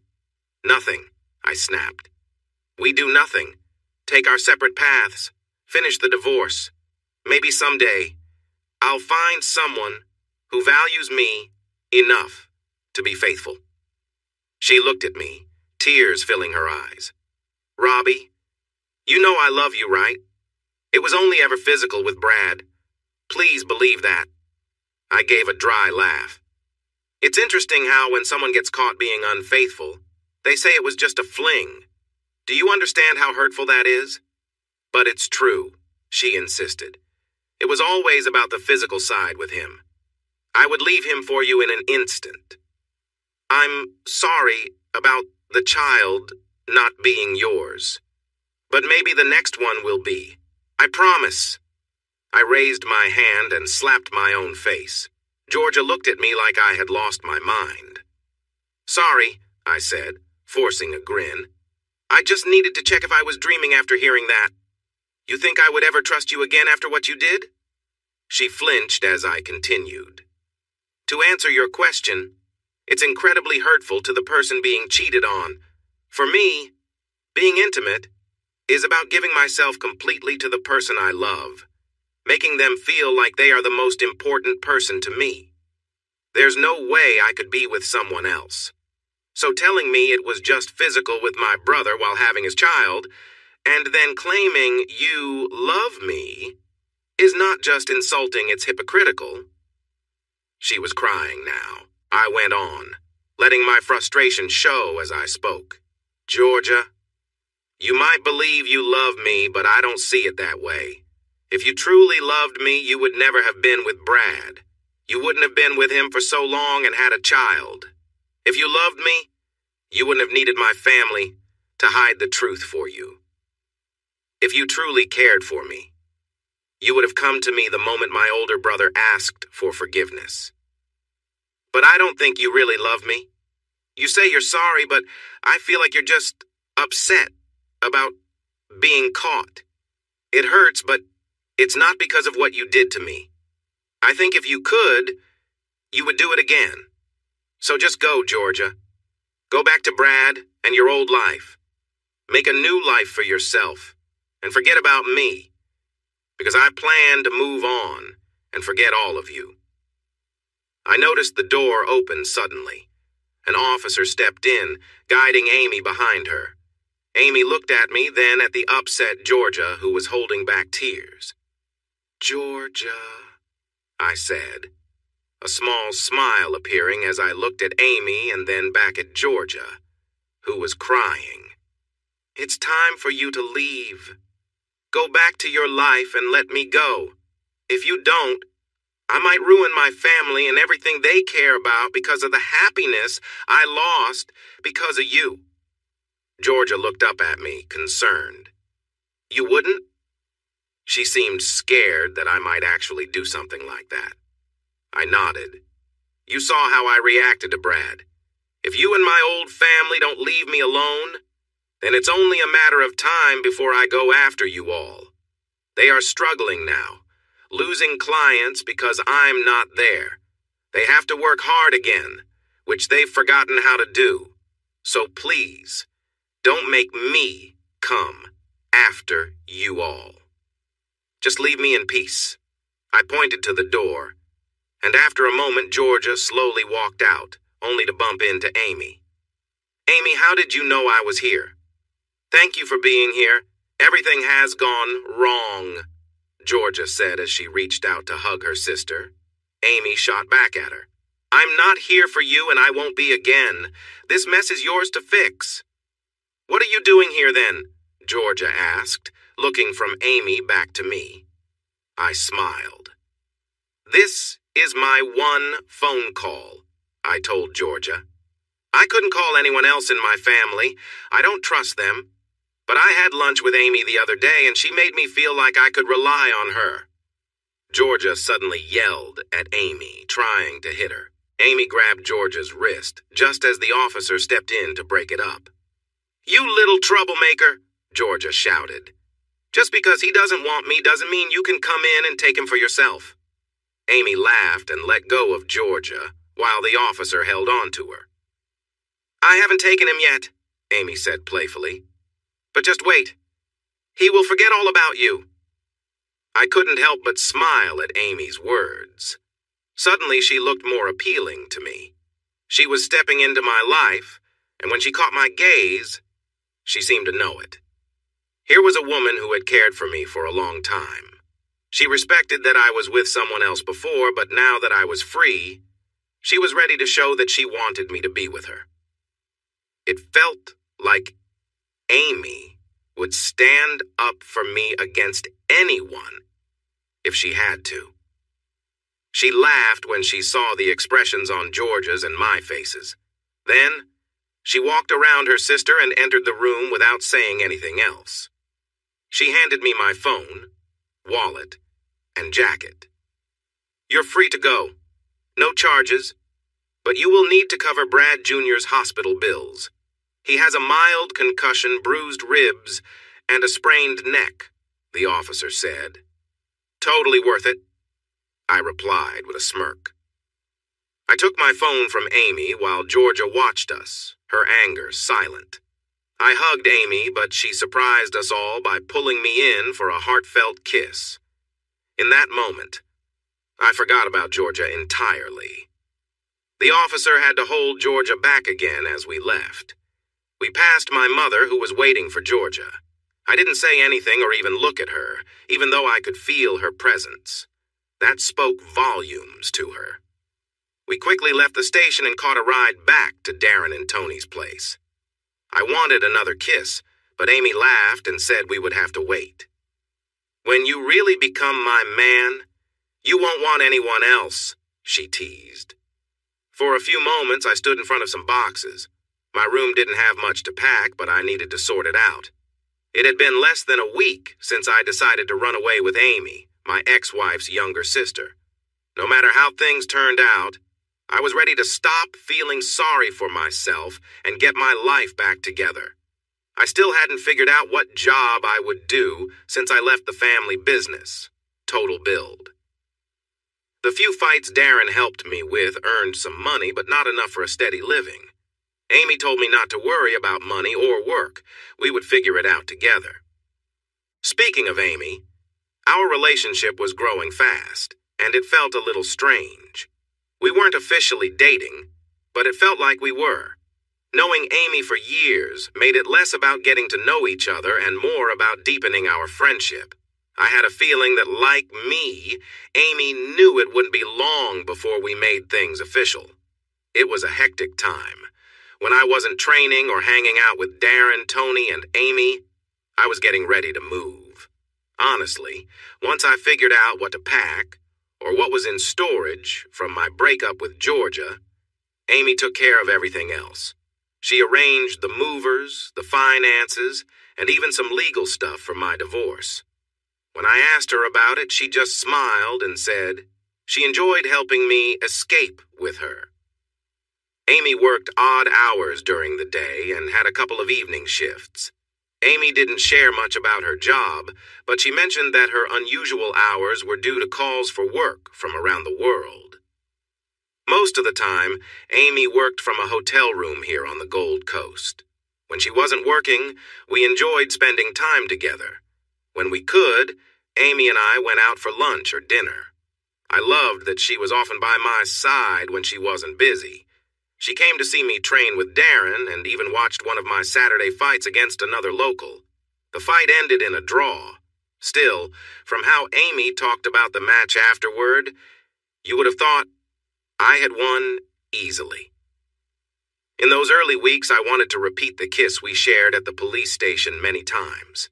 I knew we both felt the same way because we often had to stop ourselves from getting too close. We talked about taking things slow.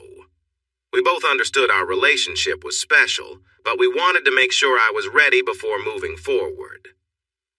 The day before my big move, Amy helped me gather everything I had at Darren and Tony's place.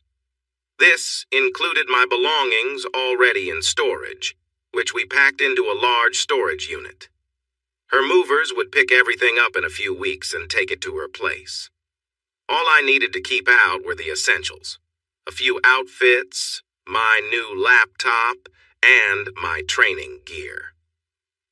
The night before the move, Amy and I spent time at Darren and Tony's. We all had a great evening enjoying Thai food together.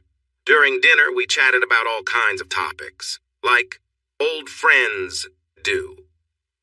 Amy held my hand through it all and gave me knowing looks. After a couple of bottles of wine, we played some fun games, including an indie game called Throw Throw Burrito that turned out to be a hit.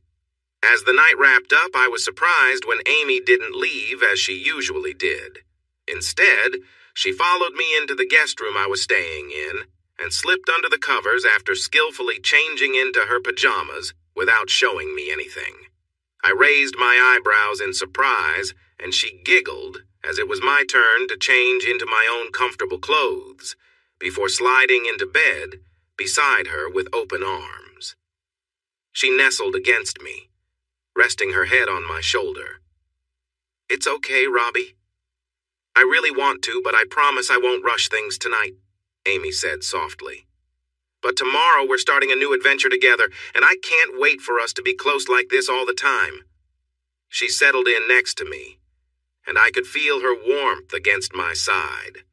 My heart raced as she wrapped her arms around me and kissed me for the second time in all the years we had known each other. As I closed my eyes, I felt the softness of her lips against mine.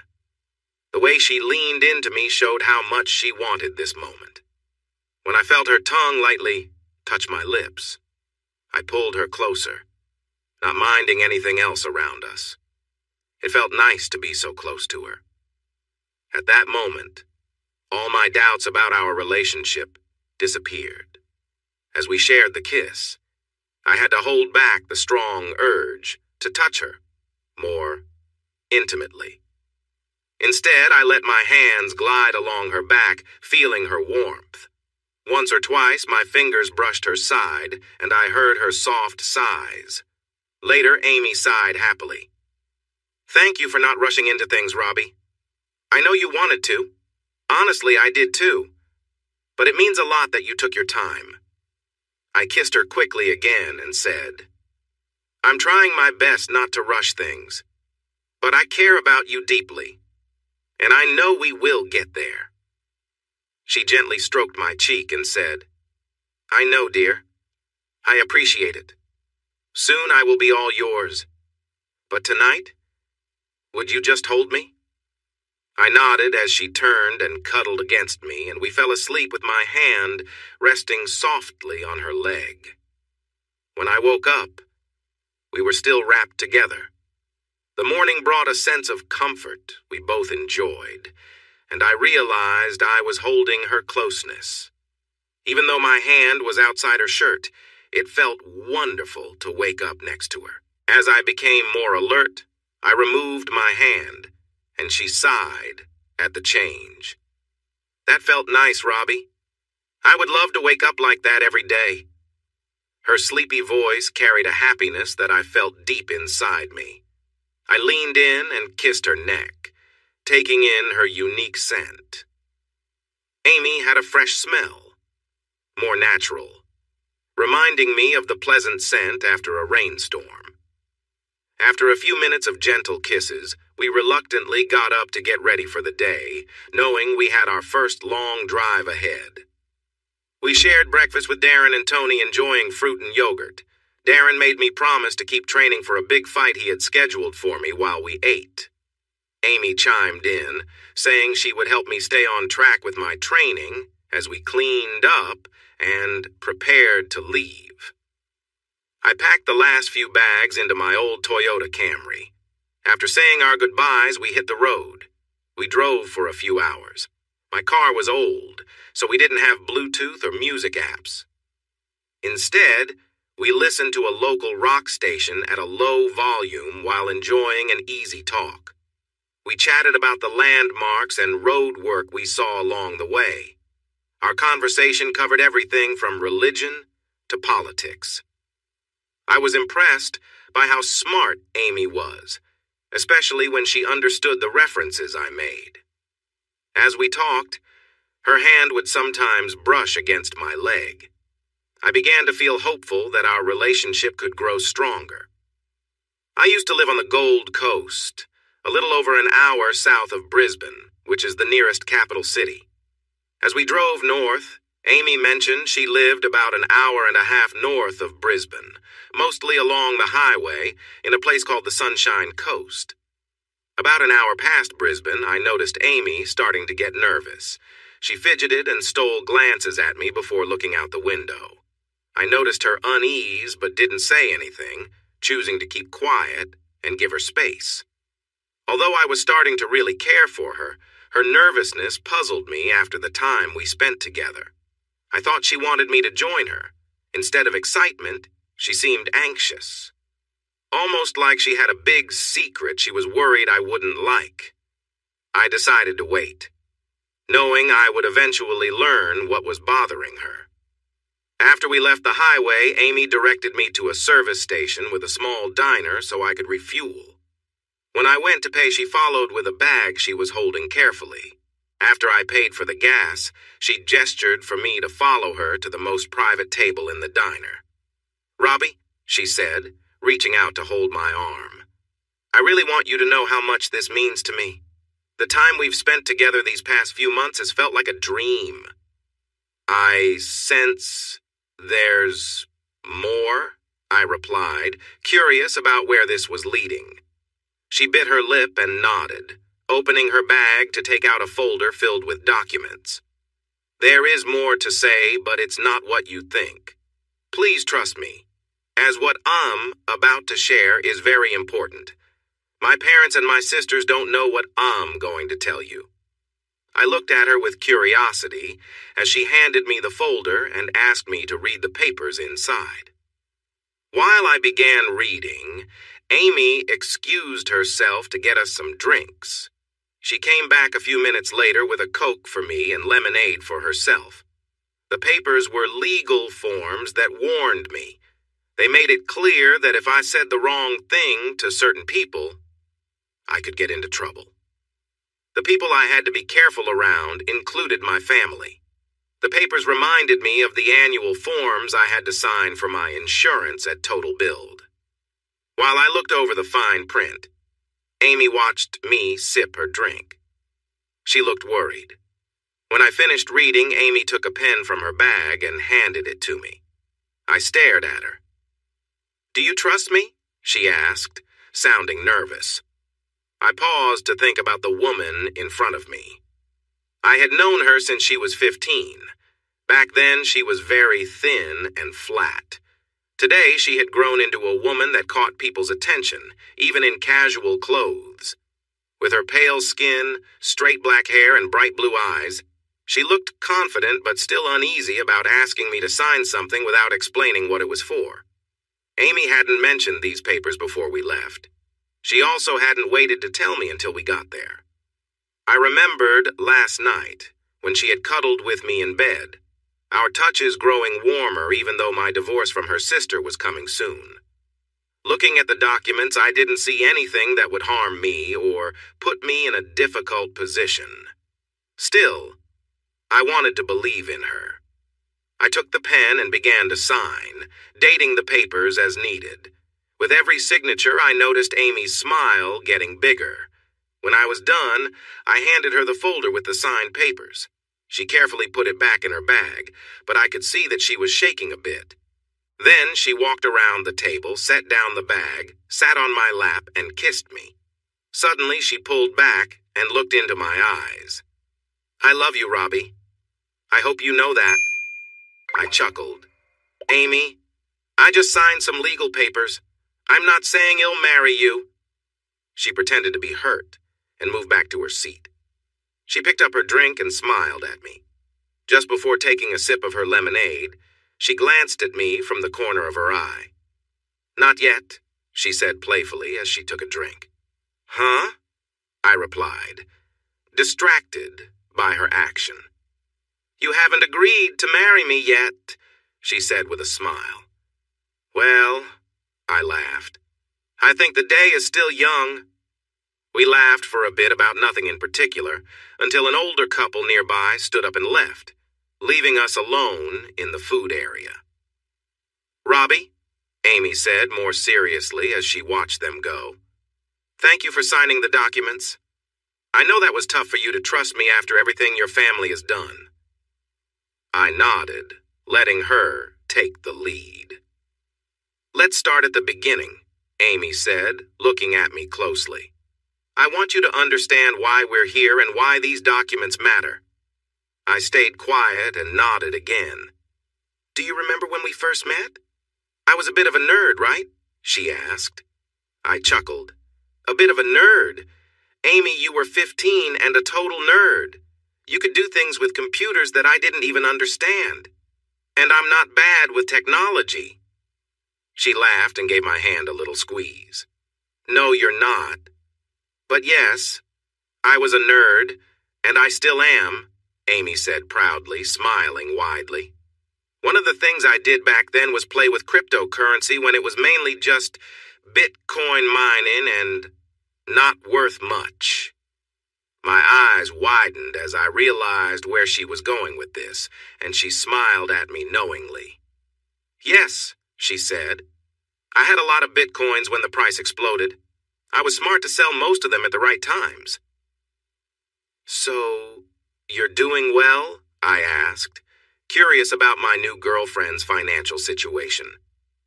"That's one way to say it," Amy replied softly. "After cashing out a significant part of my crypto, I didn't just sit back. I took my money, did my research, and started an investment company called Alro. I put 90% of what I earned into the company, and now I spend a lot of time looking at companies and startups that can make good returns. I have a small team, about 6 people live here on the coast, a few in the United States and some in Europe. In the past year, we've done so well that we've had U.S. investors giving us money for our next projects." Amy smiled at me. "You know how Americans like a determined Australian. I'm young, and I can say g'day just the way they want, so Alro has been profitable." "How much profit are we talking about?" I asked, curious if she would share. Amy looked at me for a moment before smiling. "After costs, Alro made a $6 million profit last year." $6 million in profit? I was amazed.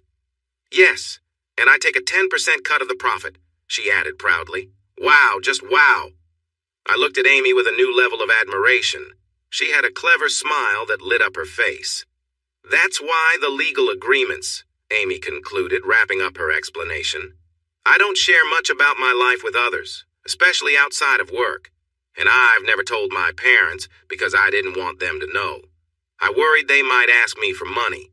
They think I have a regular office job and not that I own a company. In a few years, it won't matter since I plan to settle down and start a family. But for now, I want to stay out of the spotlight." I chuckled a bit. My girlfriend had been keeping her success a secret from us all these years. "What happens next?" I asked. "I take you home and we live happily ever after," she said confidently. We both smiled and chatted for a while as I processed what Amy had shared with me. Then we got back in her car, and Amy guided me to her place.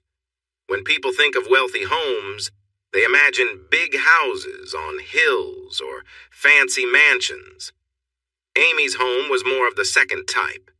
As we drove through Noosa, Amy had me go up a steep hill to her house, which was now my home too. We passed through large security gates into a beautiful area with palm trees, neat lawns, and colorful flowers. The house itself was modern, with interesting shapes and a polished look. Following Amy's directions, I parked my car beneath a shelter. I felt a bit embarrassed to have my old car in front of such a stunning house, but Amy didn't mind. She unlocked the grand double doors with a card and helped me carry in my bags. Inside, I noticed several rooms, but a short walk led us to a living space that had a fantastic view of the ocean. I stood there, amazed by the scenery. "Do you like it?" Amy asked, wrapping her arms around me from behind. For a moment, I was speechless, taking in the sight. "Amy, this is incredible. I've never seen a view like this," I replied. I loved the ocean, and when I trained for my workouts, I preferred running on the beach instead of a treadmill. This would be a perfect spot for me. Amy laughed while holding on to me, and I kept gazing at the view. "You should see Mrs. Raddat's view up the hill. She's an older lady who looks out for me. Her balcony view is amazing too. Thank you for appreciating this one." Then Amy took me up a small flight of stairs to the master bedroom. It was nicely decorated with a large TV on one wall, and I noticed a PlayStation and an Xbox set up underneath. I smiled, just like Amy. She was a gamer even at home. The room had an entry to a bathroom and a walk-in closet on one side, and opposite was a balcony with a big glass door that offered more beautiful views. I walked up to the door and opened it to the balcony. Stepping outside, I closed my eyes and took a deep breath of the fresh sea air. I could feel the stress from my time on the Gold Coast fading away. Soon, my divorce from Georgia would be finalized, and my family was far enough away that I wouldn't have to see them for a long time if I didn't want to. I realized I had been standing there for a few minutes when Amy joined me, handing me a drink, a mix of rum and cola. It looked like she had the same. I raised an eyebrow and she smiled at me. "Hey, I've liked you for a long time," she said. "I know you enjoy this drink, so why shouldn't I like it too?" I laughed, holding my glass to the side and clinking it with hers before taking a few big sips. As I savored the flavor, we sat down in the chairs on the patio, enjoying a peaceful moment. The only sound came from the waves crashing on the shore, a calming rhythm that matched the beautiful view. "What's on your mind?" Amy asked with a laugh, and I smiled back. "Amy?" I started but hesitated, letting my shoulders slump as I leaned against the balcony rail. I stared out at the ocean, and a moment later, I felt her hand gently touch my arm.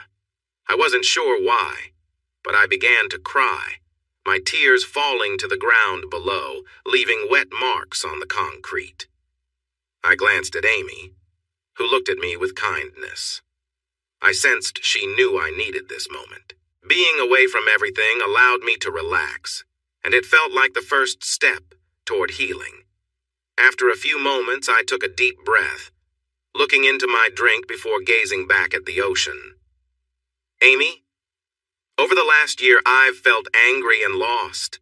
I thought I had a loving family with a wife who was everything to me, and I dreamed of being a dad." I paused, offering her a small, sad smile. She gently touched my hand without saying anything. "I spent too much time feeling sorry for myself. If it weren't for Darren and Tony in those early days, I might have taken a different path." I felt her hand squeeze mine as she inhaled sharply, still saying nothing. I spotted a ship on the horizon and smiled. "A couple of months ago, Joanna came to see me, bringing a friend who supported her. I discovered this woman had liked me for years but never shared it." Amy nodded and smiled back, still quiet. "Since then, she has been there for me, calling when we can't be together, and holding my hand when we are."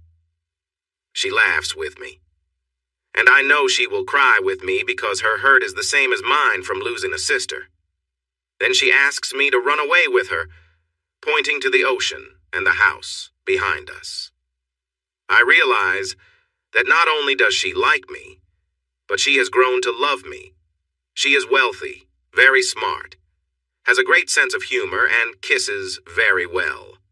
Her stunning blue eyes can compete with the beauty of the ocean around us.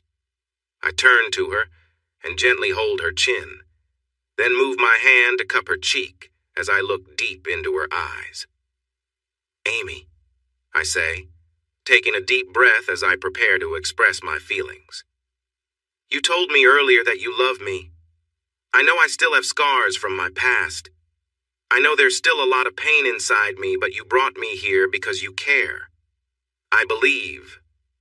No. I know that the feelings are there. They started growing when you stayed behind with me, after Joanna left.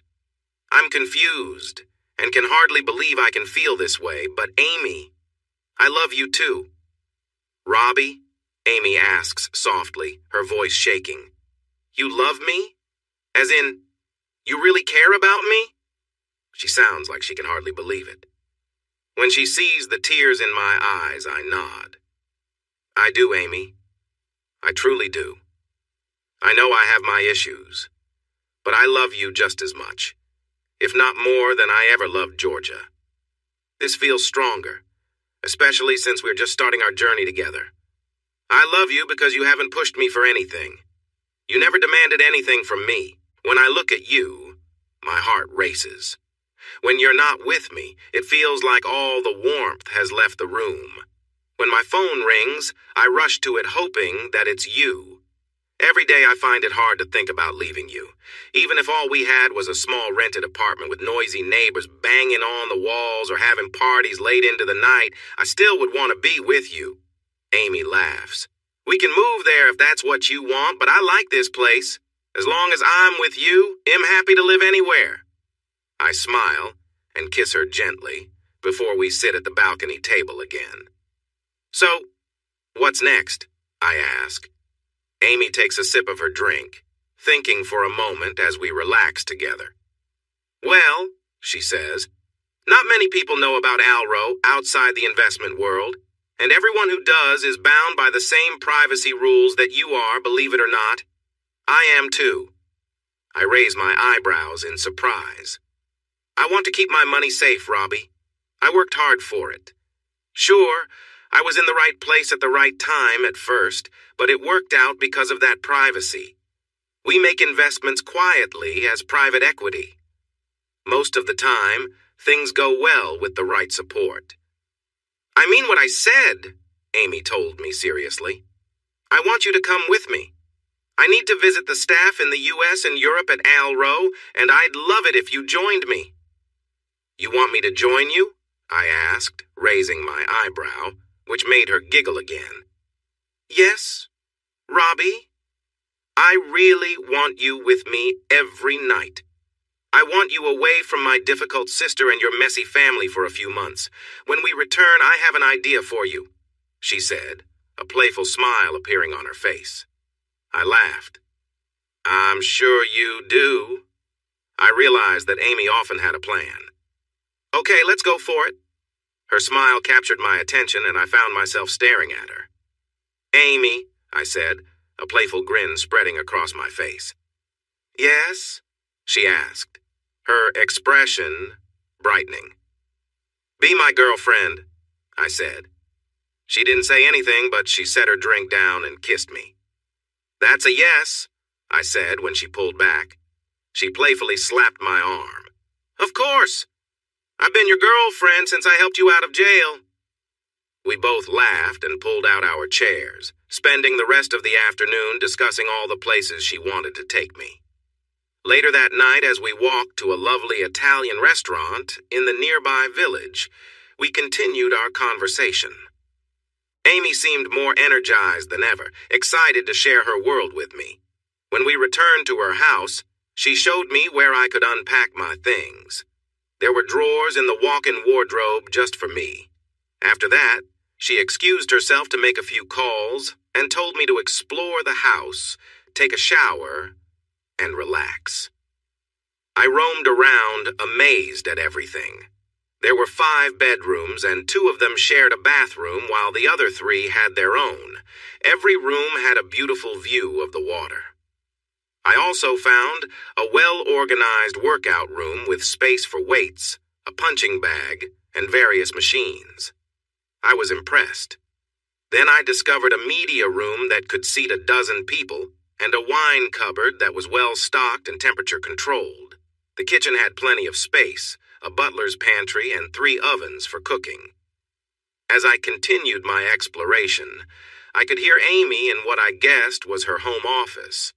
She was on a conference call, discussing companies I didn't know much about. From what I gathered, she was asking for several financial reports. I also overheard her telling a lady with an English accent that both of us would be visiting soon. At one point, I peeked into her office.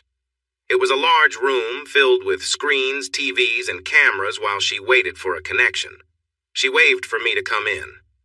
I smiled and shook my head because I wanted to take my time entering her work life. I headed back to the main bedroom and jumped into the shower. The water pressure was amazing. It felt strong, like my worries were being washed away once again.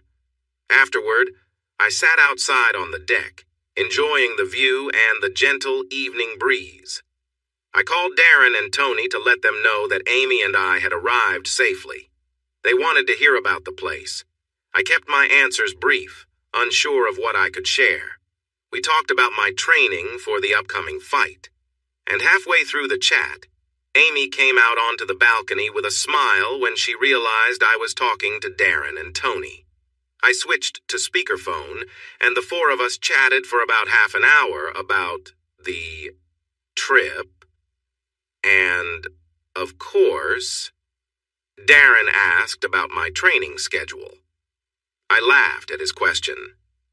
"You should see the gym setup Amy has here, Darren. It's going to be amazing to train in." Quickly, I realized what I said and looked at Amy, worried. She just laughed. "It really is, Darren," Amy said, her eyes shining.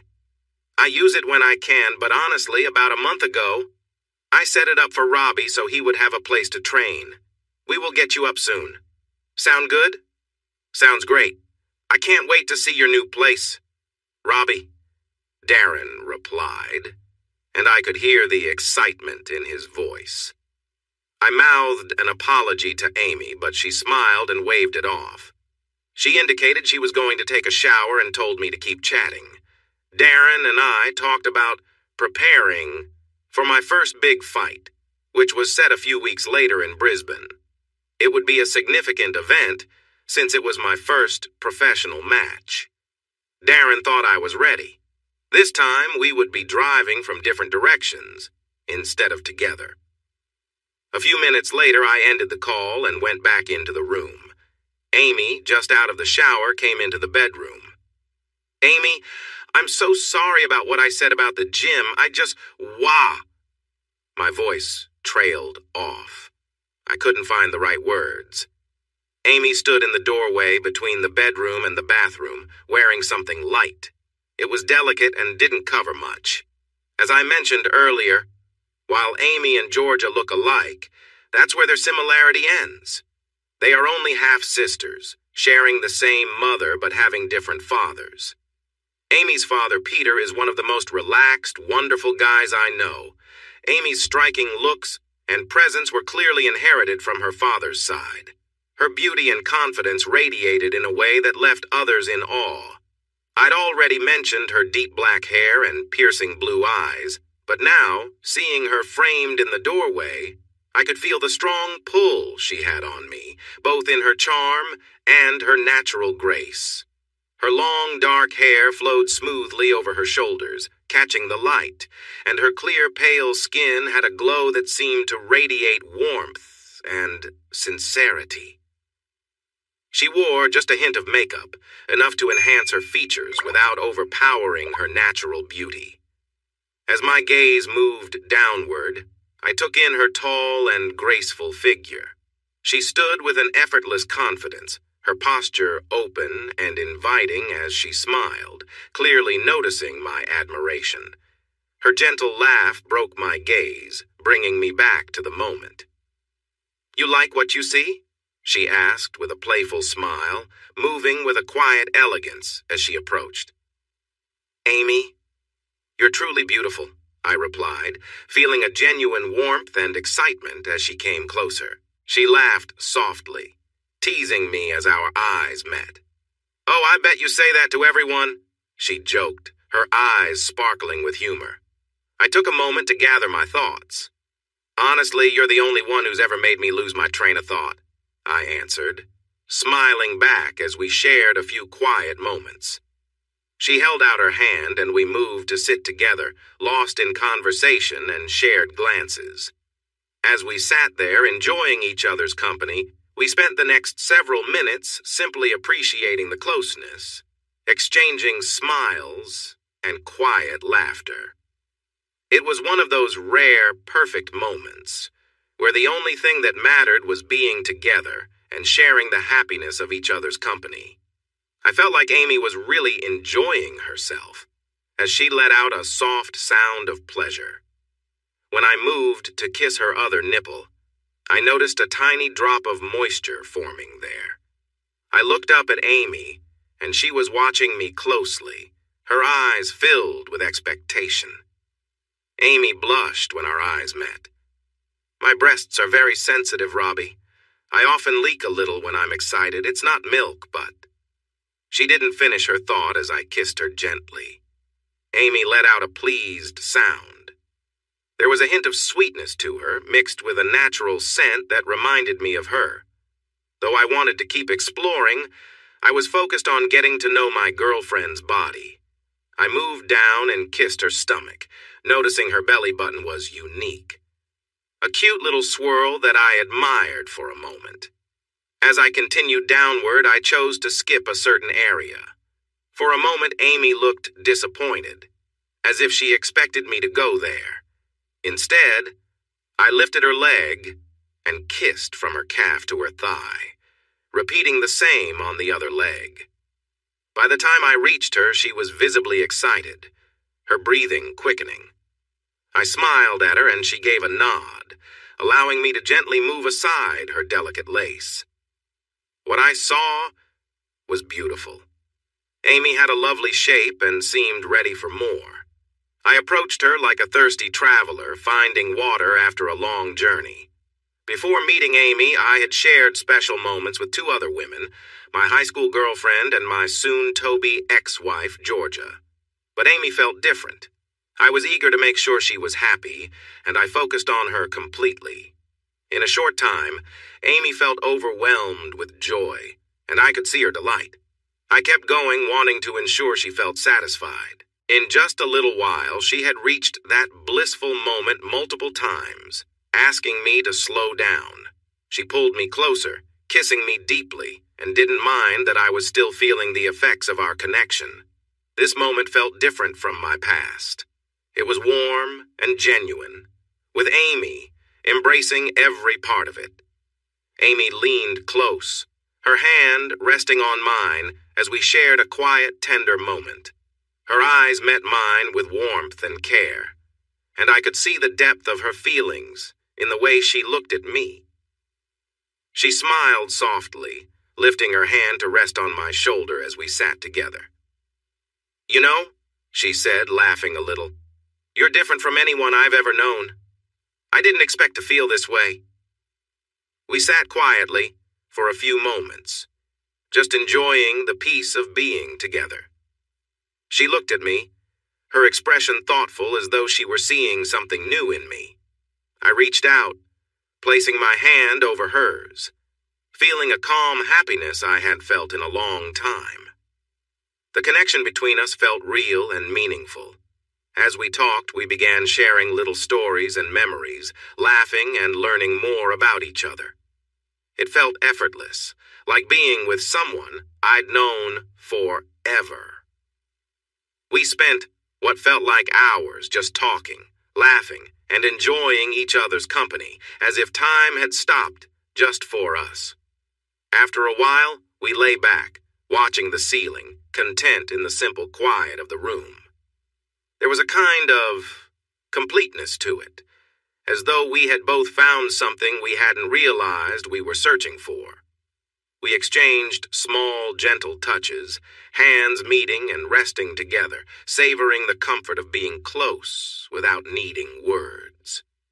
It was a moment of peace, the world outside fading away.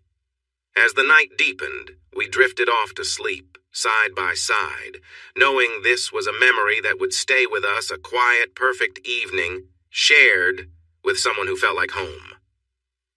Amy slowly leaned forward, her expression filled with trust and warmth as she looked into my eyes.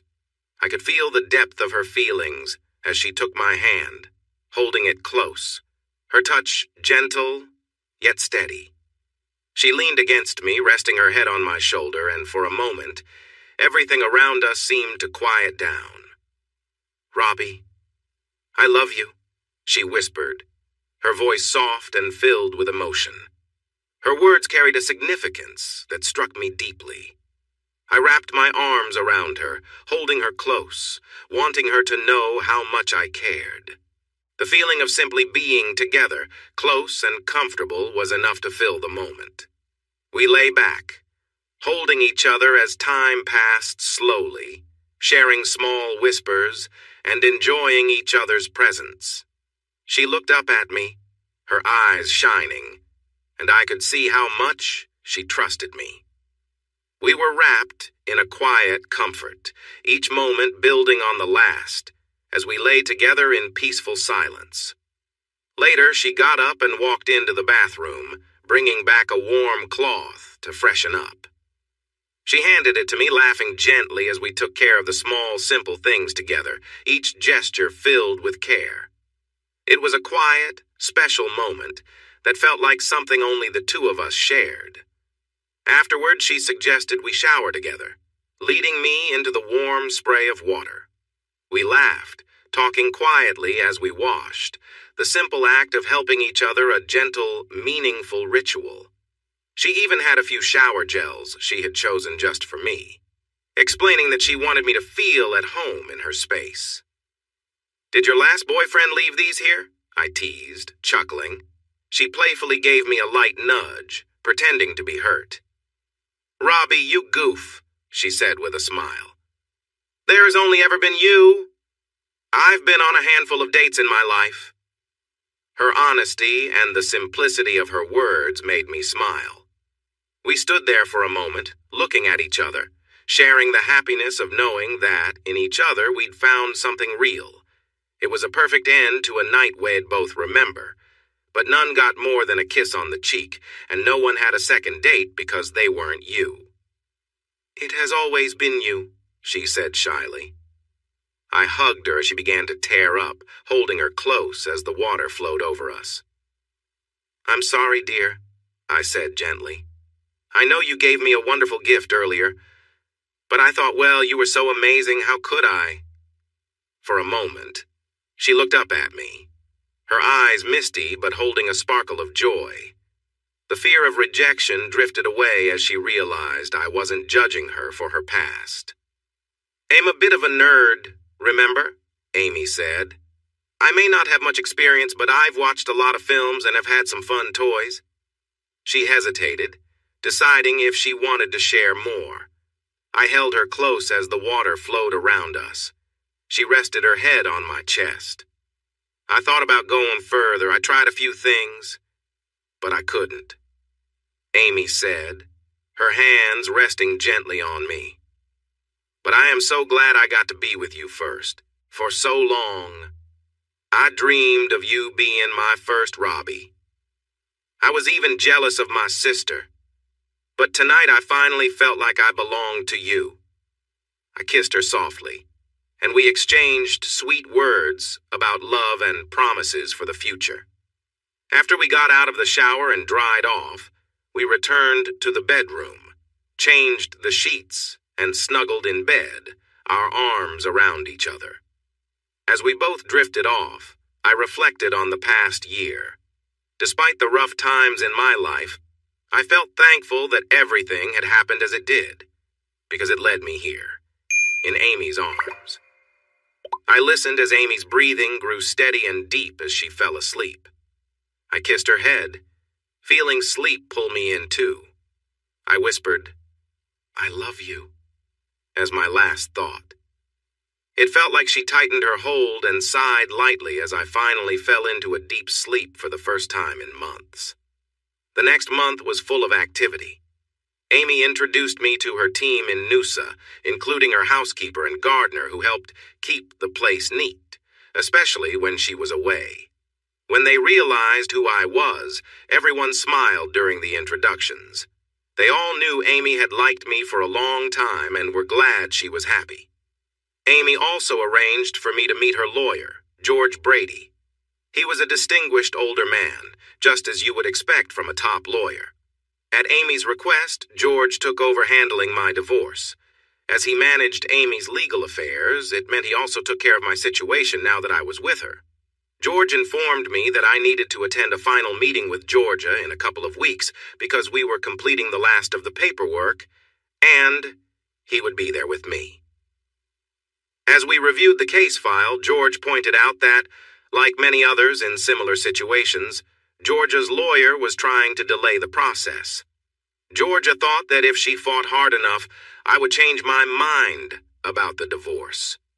However, I was clear that nothing would stop the divorce since we had proof from my video and a test showing that while Georgia's son was connected to me, he was not my son. There would be no chance of us getting back together, and neither Georgia nor my family could change my mind. I told George that at first, Georgia and my family had tried to pass her child off as mine. But they backed off when my previous lawyer explained that it could be seen as dishonesty and would not look good for any of them if it became known. As my new lawyer, George believed we would not have any trouble finishing the divorce. I was a bit surprised when he changed the subject. Peering over his glasses, he warned me to take care of Amy. He saw Amy less as a client and more like a daughter, so he would be keeping an eye on me. I smiled back and assured him I would be careful to ensure he did not take advantage of Amy, since he was a tough lawyer. By the end of our conversation, we shared a good laugh like old friends, both pushing each other yet showing we cared about Amy. It felt different, but I realized for the first time, I liked a lawyer. Over the next few years, George would become a close friend. I believe Amy and I spent more time with him and his wife, Cynthia, than we did in a professional setting. Amy also asked George to help me update my passport and arrange my visas so that I could travel with her on her upcoming trip abroad. We were set to leave a few days after the divorce was finalized. The last thing on my mind was my first professional fight coming up. It would take place in Brisbane, and I was a bit nervous because it was going to be broadcast on one of the cable channels. The opponent I was facing was a professional fighter from the States. I was to serve as a warm-up match before he faced a well-known Aussie fighter scheduled to fight him a couple of weeks after me. I anticipated the fight to be tough. I knew I could hold my ground against him, but I wasn't expecting to win. I was surprised when Amy arranged for Darren and Tony to sign privacy agreements a few weeks before the fight, bringing them in to help me train for the last 2 weeks. Darren would work with me on my training, while Tony managed my diet. Once they got over the initial shock of Amy's situation, Darren took training seriously, pushing me hard hour after hour. We ran 10 kilometers on the beach 2 times each day. Darren made me run at least half of that on the soft sand before pushing me hard in the gym. Darren worked as a trainer at a gym that focused on martial arts. We met a few years back when I wanted to try different styles. At first, I trained for mental focus. The variety of movements helped me relax and taught me to respond better in my business life. After training with me for a few months, Darren thought I had potential as an amateur MMA fighter. He believed I could benefit from participating in some local matches. Over the years, Darren became my mentor and coach through many fights. Though I had only made a little money from fighting, my reputation increased. Last year, I had a lot of energy to release, which caught the attention of the National MMA League. They wanted me to fight a professional. This televised fight meant we would earn a good paycheck, win or lose. For Darren, even a draw would be almost 3 months' worth of pay. I didn't have a job, so earning some extra money made me feel less like I was living off my girlfriend, Amy. Every other day, Darren changed our routine. We would run twice the distance with a light workout, then spend hours watching my opponent's fight videos to discuss strategy. The best part of my day was the evenings. Amy gave me wonderful massages to help my tired muscles relax. Tony prepared our meals. I was used to strict diets before fights, but this was even more controlled. She managed calories, sugars, and fats very well. Tony was great at cooking, and I was glad the food tasted good. When she wasn't focusing on my diet, Tony spent a lot of time with Amy. I noticed a sisterly bond forming between Tony and Amy. Tony had lost her younger sister in a tragic accident years ago, so I was happy that Amy could provide her with some comfort. On the day of the fight, Amy, Darren, Tony, and I traveled to Brisbane in Darren's truck. I was surprised to see some of Amy's staff there, too. They had never seen an MMA fight before. MMA means mixed martial arts. I used my black belt in karate and my Muay Thai skills together, believing it was a strong combination. In the dressing room, we prepared for the fight. While Amy and Tony watched, I went through my warm-up exercises with Darren, focusing on stretching and movement. The goal was to be ready to face my opponent right away when I entered the ring. The event organizer came in about an hour before the fight to tell us that the reporters and camera crews were ready for the pre-fight meeting. My opponent, Cody McGuinness, was a tall man, standing at 6 feet 3 inches. He was very big and strong, especially in his arms. He had experience in boxing and some training in taekwondo, but boxing was where he excelled. He joined the U.S. Professional League a few years back after winning 3 fights by knockout. He was ranked a bit below middle in the Professional MMA League in the U.S. While he wasn't super famous, many people followed his matches, which helped get this fight shown on cable sports channels. He made good money, but I thought about how he could retire comfortably with the costs of his team that traveled the world with him. As we walked to the interview area, Cody and I posed for a few promotional shots together, and then separately. We also did some more intense poses together before heading to the weigh-in. I thought Cody was a decent guy beneath his tough exterior, but he seemed confident about winning. After the promotional part was over, he came up to shake my hand. "I wish you luck tonight, Robbie, but I have to say I'm sorry that I will have to beat you," Cody said seriously. I rolled my eyes, thinking it was all part of the mental game we fighters played with each other. "No worries, mate," I joked, using a playful accent. "Just make sure to delay your next fight after I get you checked out at the hospital," I replied, with a grin. He chuckled good-naturedly, resting his hands on his hips. "Sure, little man, whatever you say. Just so you know, I've already planned for an ambulance. If your friend needs a ride later, I'll be happy to help," he said, nodding toward Amy with a smirk. He turned and walked away, leaving me to look at Amy. She was bright red after Cody's teasing comments. "Don't worry, he's just joking. It's part of the mind games to get into my head before we fight," I assured her as I walked over. "I know," she replied, watching him leave. "But that still seems really mean." I chuckled. Honestly, he was pretty mild. Some guys really go all out, swearing and getting in your face. We both laughed at that. "Speaking of families," Tony interrupted, looking a bit shy.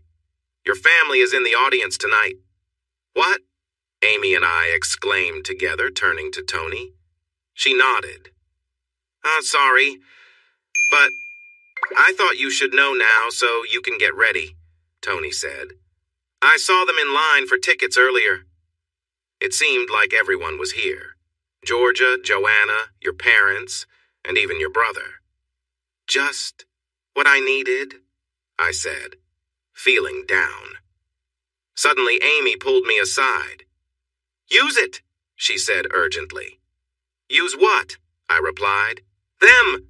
She pointed towards the stage doors where the crowd would soon fill the arena.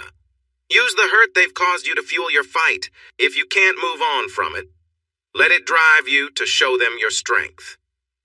About an hour later, I was feeling loose and ready when I stepped into the ring. I glanced at my family. They waved, but I looked away. The fight took place in a small arena that was about half full. If it weren't for my opponent, it could have been at a nice gym.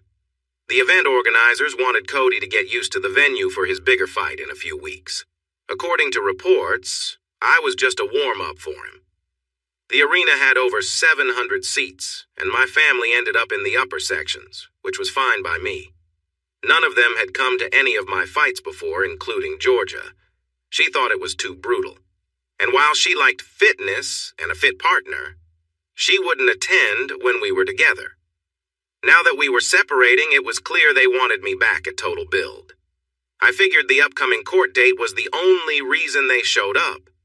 Through Amy's dad, Peter, I learned that Total Build was struggling. My parents had to let go of about a third of the staff. They lost several clients because of mismanaged quotes, including the job that started all of this chaos. While she loved being a mom, Peter mentioned that Georgia wasn't happy with Brad Jr. My older brother was not stepping up as a father. After I left, he quickly moved in with my ex-wife. I heard gossip that he preferred drinking or pretending to work instead of being at home. He often referred to his son as the brat, thinking it was funny. So, with some satisfaction knowing my family was having a tough time and my ex-wife was struggling, I was ready to take on Cody with everything I had. Cody entered the arena to a much louder cheer than I received. Music played and a big video showed him off as the top fighter in what he thought was a small scene. We touched gloves and returned to our corners. When the bell rang, we both rushed out fast. Cody, with his boxing skills, aimed for my face with quick punches to throw me off balance. I quickly dodged, going for his legs with some moves I'd learned. He nearly fell 3 times in that first round, but managed to stay upright. He hit me a couple of times. I have to admit they hurt a bit, but I got in a few good hits on his sides, so I knew I had made my mark too. By the end of that round, I felt we were about even. When the bell rang for the second round, I noticed that Cody seemed more careful now. In round 2, we exchanged punches again. As a boxer, he focused on my head, trying to land a knockout punch. He hit me a couple more times, making me feel a bit dizzy, but I fought back hard, landing several punches to his midsection and legs, and even one to his head. Still, he managed to remain on his feet. During round 3, we moved around, and the referee had to step in to separate us when we got too close. That's when I made a mistake. For just a moment, I took my eyes off Cody. I got distracted by my older brother who was laughing and pointing at me. That moment of distraction cost me. Cody's punch hit me right in the face and I fell hard. For a moment I was stunned, and the referee started counting. By the time I realized what was happening, he was at 4. I got back up and the referee looked me in the eyes to check if I could continue. I nodded but couldn't help glancing at my brother, who was grinning and chatting with everyone around him, his arm around Georgia's shoulders. My parents and sister were laughing at whatever he was saying. I felt a rush of anger. I shook off the last of my confusion as the referee stepped back, and then it was time to fight again. This time, my punches felt stronger, and I started using my legs and knees more. Cody looked surprised, shifting into a defensive posture. He raised his arms to protect himself from the series of punches I aimed at him.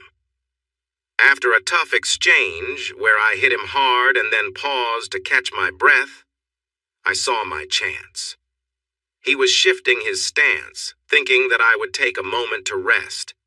Honestly, I was feeling the effects of his earlier punch, and I was tired. But he made a mistake by lowering his arms momentarily, thinking I was out of reach. That was my moment. That was when I made my move. Just like I had done before, I charged at Cody with a powerful kick aimed at his head. As I launched my attack, everything seemed to slow down, and I focused on my goal.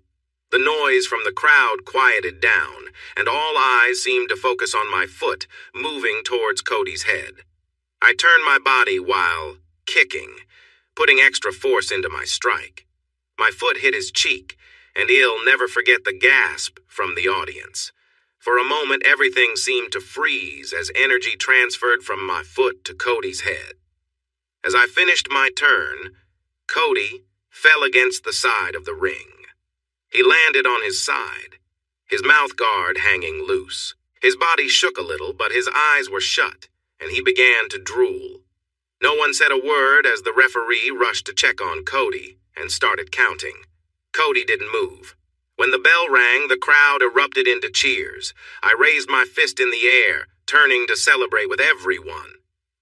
But when I looked at Brad Jr., Georgia, and my family, they were not cheering. Brad looked worried, remembering my move from a few months ago. I locked eyes with him and whispered, "You got this." My brother took a seat, and he understood. An ambulance crew came into the arena to check on Cody, who was still unconscious. After using smelling salts and doing some checks, they took him out on a stretcher to the hospital. The referee took my hand and spoke into the microphone. "The winner by knockout, your new champion, Robbie Other," he announced. Soon after, Darren, Tony, and Amy were in the ring. Darren was grinning widely, and Tony was cheering proudly. Amy hugged me tightly. It felt a bit painful, but I was happy. Then she kissed me, which made the crowd cheer even more. I noticed 3 things when I looked up. The sports reporter was excitedly talking about me on camera. Amy wouldn't let go of me. And my family seemed to be arguing with Georgia about her being in the ring with me.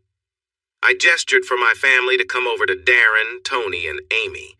They followed my gesture, and we all laughed as they exchanged words back and forth. For the next 2 hours, I went through post-match checks. Darren was pleasantly surprised by our winnings. We earned a lot more than we expected since the odds were in Cody's favor as a well-known MMA star, so we didn't just get enough for drinks this time. During the post-match interview, reporters wanted to know what happened in the 3rd round that motivated me. I made up a story about digging deep for strength. Then, they asked about my finishing move. Well, I smiled. I have to thank my brother for that one. He opened my eyes to new possibilities a few months ago. My family might never see the interview. Then again, who knows? After I finished, I went back into the dressing room. Darren, Tony, and Amy followed me. "That was ridiculous," Amy said as soon as we were away from the reporters. I looked at her in surprise. Her eyes weren't angry. They were full of laughter. "What do you mean?" I asked, watching Darren take off the wraps from my hands while Tony brought over an ice bucket. "I said that was ridiculous, baby," Amy said, now laughing. "What you just told that reporter was complete nonsense. And we all know it." "Well," I smiled at her tease. "What was I supposed to say? I got upset because my brother was laughing at me while holding my soon-to-be ex-wife?" "I wouldn't have said it that way," Amy replied, trying to hold back her laughter. "But I know what really happened." Suddenly, Amy burst into laughter, and soon, Darren, Tony, and I joined in. Darren finished removing my wraps and had me put my hands in the ice for about 15 minutes. My gloves were lighter than most, which made the hits more intense. Even though I won against Cody, he still gave me a tough match. Honestly, if it wasn't for Brad Jr. trying to get inside my head, I might not have won. I thought about that for a moment. "Robbie, you did great out there tonight. I don't think anyone expected that outcome, Tony said as she sat down on a bench. Me neither, I agreed, also taking a seat. My knuckles were starting to feel better, though I expected some swelling. Cody was a strong opponent. You did well, buddy, Darren said wisely. When you got back up after that hit, I thought you might lose your composure, but you kept it together.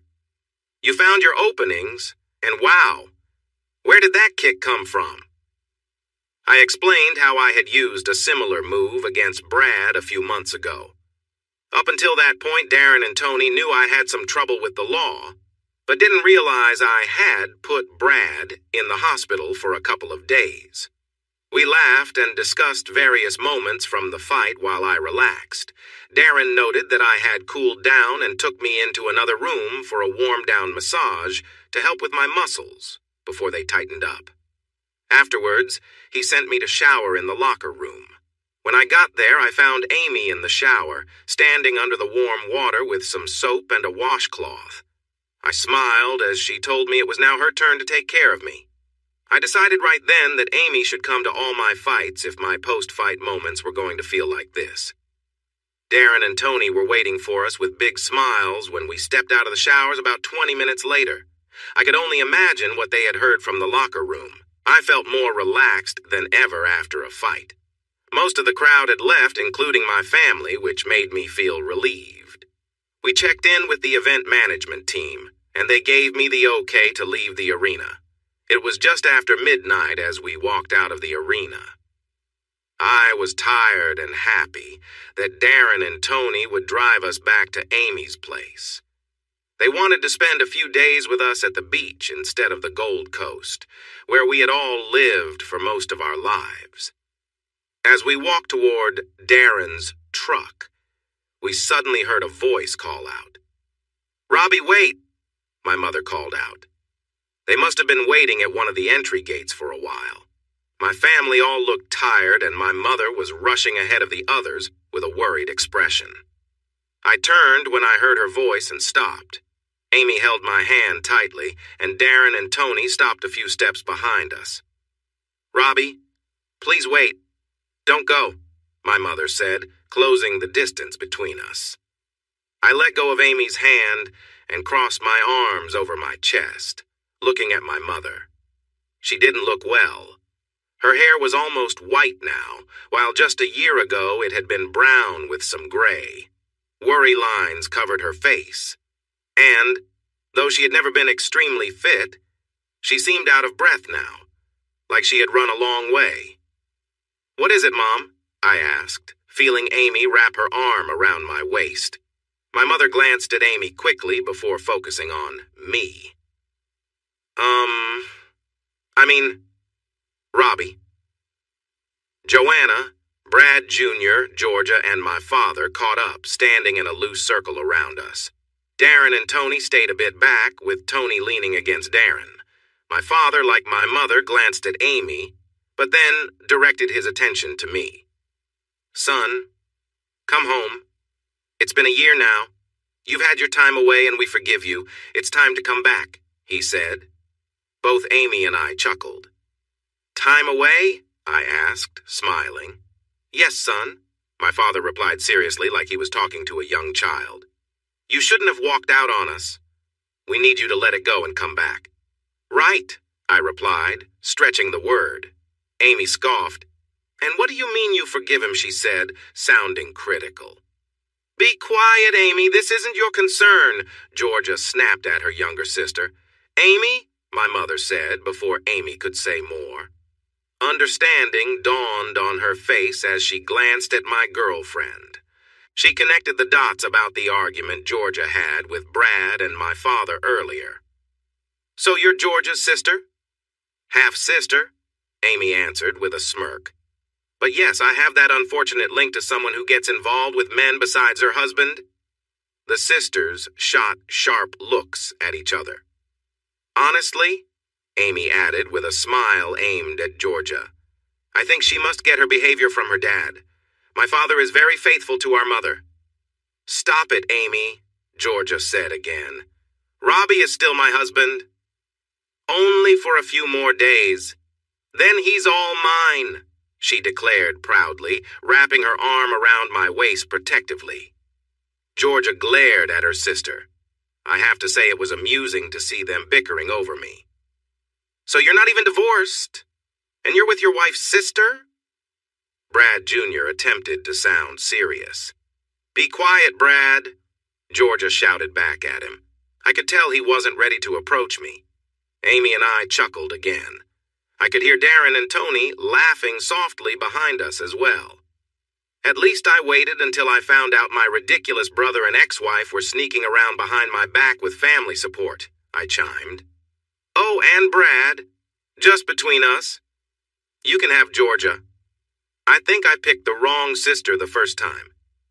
"Georgia doesn't compare to this little spark," I said, holding Amy closer and gazing at her warmly.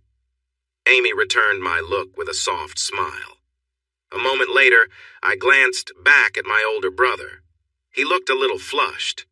I couldn't tell if it was from embarrassment, anger, or jealousy, but he was definitely embarrassed, so I thought I'd tease a little more since they came to see me. "Hey, Brad, did you like my big move tonight? Did it feel a little familiar?" I said with a grin. Brad turned even redder, clearly embarrassed. I was shorter than him, but I was pretty strong while he had let himself go. He glanced at me, but knew he wouldn't stand a chance. I laughed again, but turned my focus back to my father.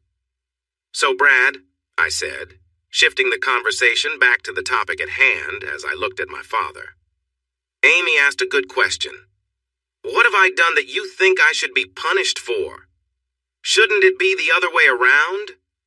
You walked out on us, you ungrateful punk," he almost yelled at me. I think my lightheartedness with his other son had upset him. "After everything we did for you, you just left." "After everything you did for me," I replied, tilting my head. "After everything you did?"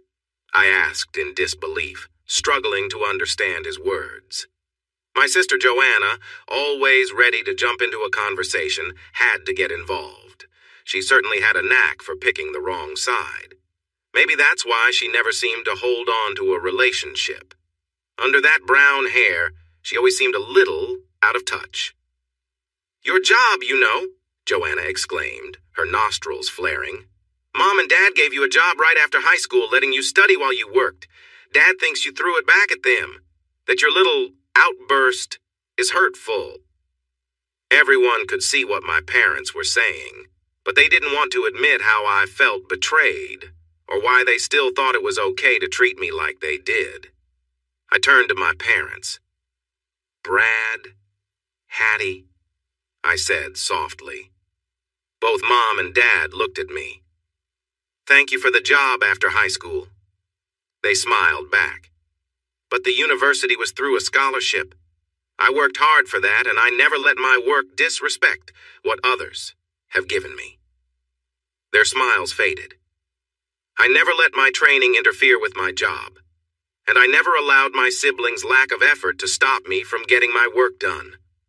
Can you say the same?" "Of course we can," my father replied quickly. "Really?" I shot back before he could respond further. "So your family life is going great, and the business is thriving without me?" They were silent. "I didn't think so," I concluded. I lifted an eyebrow and looked at Georgia. Under my gaze, she took a small step back. My parents looked at her a bit embarrassed. "Look," I sighed. "Nothing has changed in a year. I asked all of you to give me space. I told you I wanted nothing to do with any of you. But you keep coming after me, acting like it's my fault your lives are difficult. It's not my fault. You all should be looking at yourselves." "That's not fair, Robbie," Joanna pushed back. "It's not our fault things went wrong for you." As soon as she said that, her hands flew to her mouth, realizing what she had done. Finally, someone said something I could agree with. Joanna glanced at Georgia, who was blushing deeply. No one else said anything. For once, everyone was left speechless. "I'm sorry, Georgie, it just slipped out," Joanna said. Then she turned to me, waving her hand at Georgia while glaring at me. See, if you had just followed the plan, I wouldn't have embarrassed my sister-in-law like that. I couldn't help but laugh, and I noticed Amy chuckling beside me. Look, as great as it is to see you, I said sarcastically. I appreciate everyone cheering for my fight tonight, but unless there's something really important to share, we have a long drive home. Where are you living? My mother asked. Far away from all of you, I replied, maybe a bit too sharply. You're staying with my sister, Georgia said, glaring at Amy. Sister? Amy said cheerfully, highlighting the tension. Sorry, sis, but I've only been with one guy in my whole life, and I'm not letting him go. I'm with Robbie now. You missed your chance. All right, ladies, I said. Georgia, it's time for you to move on. I don't want anything to do with you after how you treated me. The child isn't even mine. Amy, I said. She looked up at me with big eyes. Easy now. Amy gave a playful bark and smiled, looking quite happy. If she had a tail, I was sure it would be wagging. Everyone else, I told my family, understand that I'm not going back to Total Build. I have no desire to see, hear from, or talk to any of you if I can avoid it. But why? My mother asked, her voice sad. Do you really need me to explain after everything that happened this past year? Have you heard anything I've said? I replied. Come on, son. Haven't you ever made a mistake? Dad asked softly. Yes, many. But unlike you, I take responsibility for them. If I mess up, I apologize and try to make things right. I don't ignore someone's pain. Believe me, I feel hurt. Robbie, we're sorry, Mom began, but Dad interrupted her, holding her arm.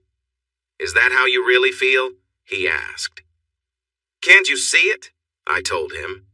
You keep treating me poorly and act like nothing is wrong. Yet you think I'm the one to blame. That's not right. Of course I feel this way. For a moment, everyone was silent. Dad just looked at me deep in thought. Part of me hoped they would finally understand what I've been through. All right then, Dad said. We all turned to him. If that's how you feel, then you're out of this family, Dad said. Everyone gasped, including me.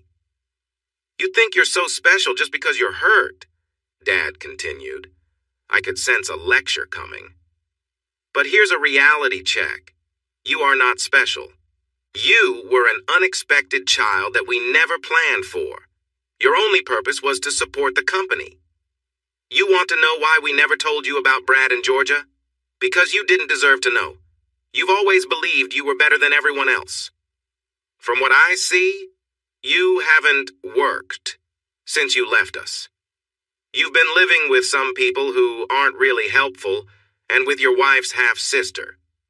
No, Brad, my mother said softly, trying to calm my father, but he didn't seem to notice.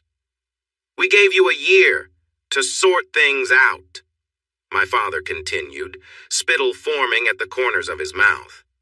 We came tonight to make peace and offer you a chance to work with us again, expecting you to accept our kindness. But what do we find? A young man who thinks he deserves an apology and that he doesn't have to change. You're dreaming, kid. Brad Jr. smiled widely. Joanna glanced back at me, looking a bit worried, then at our father. I shrugged in response. But Dad was not done. So you choose to keep being difficult? Dad said. Fine, we can do that. Tomorrow, we'll visit the lawyers to remove you from our wills. We'll take action against you for hurting Total Build. You'll regret not accepting our forgiveness. For the rest of your life, you'll remember when we took everything from you, leaving you with nothing and making you pay us back for years because you couldn't get your act together. Are you done? I asked, raising my eyebrow. I was close to smirking. Not even close, my dad replied angrily. I'm going to do everything I can to make sure you never have a good job again. Anytime I hear you have a job, I'll call them and tell them what a failure you are. I'll do my best to keep you struggling until you come back to us begging for our kindness. But then you'll find out there is no kindness left for you in this family. You'll be alone with nothing. Wow. He really means it, Amy said with a mocking tone, clearly enjoying the moment. And you better watch yourself too, young lady, my father warned. If you stay with him, I'll make things hard for you as well. Don't think I didn't hear. You went right to him the moment you could. You should be ashamed for wanting your sister's husband. Really? Amy asked, her smile growing. She pulled out her phone and showed that she was recording the conversation. Could you say that again? Oh, great one. This way. Robbie and I can listen to this while we try to make ends meet. My father paused for a moment, then looked at her phone. Everyone held their breath for a moment. From this day on, my father said in a serious tone, Robert Other is no longer part of this family. He will no longer benefit from it and will be removed from our wills. If he asks to come back, he will be turned away. As the owner of Total Build, I will take legal action against Robert Other for leaving his job at such a crucial time. I will also reach out to my connections to make sure that every possible employer and our suppliers know that we welcomed him back, but he declined. Our family will also make sure that you and Robert Other have no peace. We will teach you that you don't cross this family. Is that clear enough for you? Perfect, Amy said, putting away her phone. My father scoffed, and the rest of the family looked at him in shock. My mother kept glancing between my father and me. I think she realized that things were getting serious for the first time. Do whatever you want, he said sharply, looking at my girlfriend who was smiling. My dad, if he noticed, didn't show it. You're young, and I doubt you can find a lawyer as good as mine. By this time next year, you'll both regret this, with what this family will do to you. He shot me a final sneer, which I matched with my own glare. In that moment, I understood how alike we were. Both of us could be stubborn. I channeled my stubbornness into fighting in the ring. I never backed down. My dad took pride in winning arguments. Without saying anything more, Dad turned and walked away. Brad Jr. and Joanna looked at me as they left, shaking their heads, convinced I was the one in trouble. My mother and Georgia stayed behind, staring at Amy and me. After a moment, Georgia gave a final sad look and turned to leave. That left just my mother. You really pushed him too far this time, didn't you, Robbie? She said, concern on her face, not anger. I had never seen her look so torn. Maybe if you went after him to apologize. No, Hattie, I don't think that would help. I know I got my stubbornness from him. Why do you think I haven't forgiven any of you? Go, Hattie, follow your husband, but let me give you one piece of advice. She looked at me, waiting. Taking a deep breath, it was time to respond to my father. Tell Brad that if he tries any of the nonsense he just said, or if I hear him speaking badly about me to anyone, I will make sure this family and business suffer. You don't have the money for that, my mom started to say. That doesn't matter, I interrupted, shaking my head. If he wants a conflict, he will get one. I kept that place running for years despite everything. Look at what's happened. In just 1 year, you've lost over a third of your revenue. You are on the edge of losing many of your employees.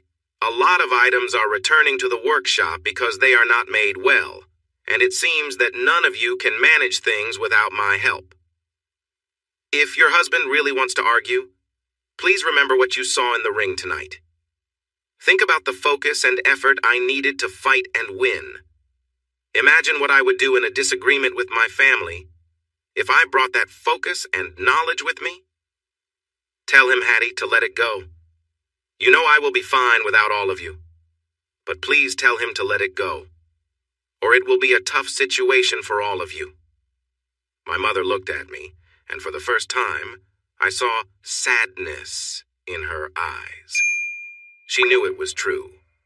If they came at me, they would be the ones in trouble. It won't help, Robbie, Mum sighed. He means what he said to you tonight. I've been trying to convince him, but he won't listen. Tears rolled down my mother's cheeks. Robbie, your father said that you were unexpected, and that's true, Mum whispered. But don't ever think you were a mistake. I love you, my dear boy, and I'm sorry. We should have never hidden Georgia and Brad's situation from you or about the child, but I won't regret my grandchild, even if it was unexpected. Mum paused, looking sad. She glanced at me as if she wanted to say more, then looked at Amy. Please, take care of my son for me. He's alone now, and he will need someone for what's coming. Oh, we saw tonight that Robbie knows how to handle himself, Amy replied with a hint of pride. Mum shook her head. Not like this. He doesn't. His father will come at him as he said he would. He will try to put Robbie down just to prove a point. For the first time, Tony stepped forward. Then you need to stand up to your husband, Hattie, Tony said. Tell him to back off. This is your son he's going after. Mum shook her head again. It won't help. Mum looked at me. I'm so sorry, Robbie.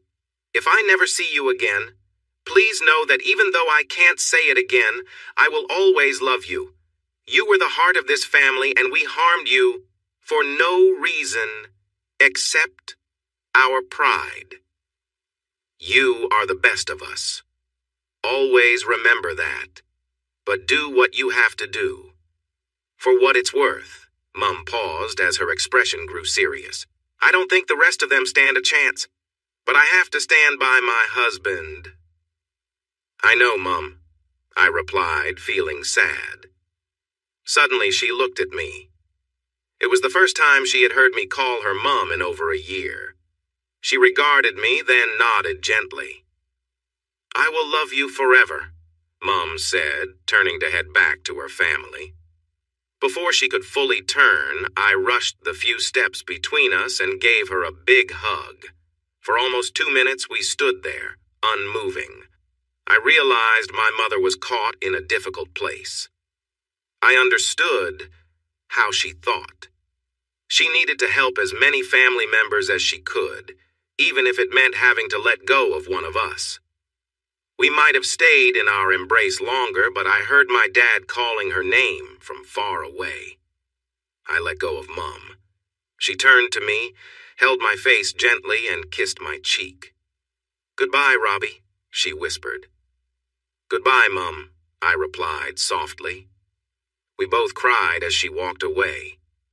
Hey, everyone! Thanks for watching. Don't forget to subscribe and turn on notifications so you won't miss any of the exciting stories we have coming up. What do you think about the characters in this story? Let us know in the comments. We'd love to hear from you.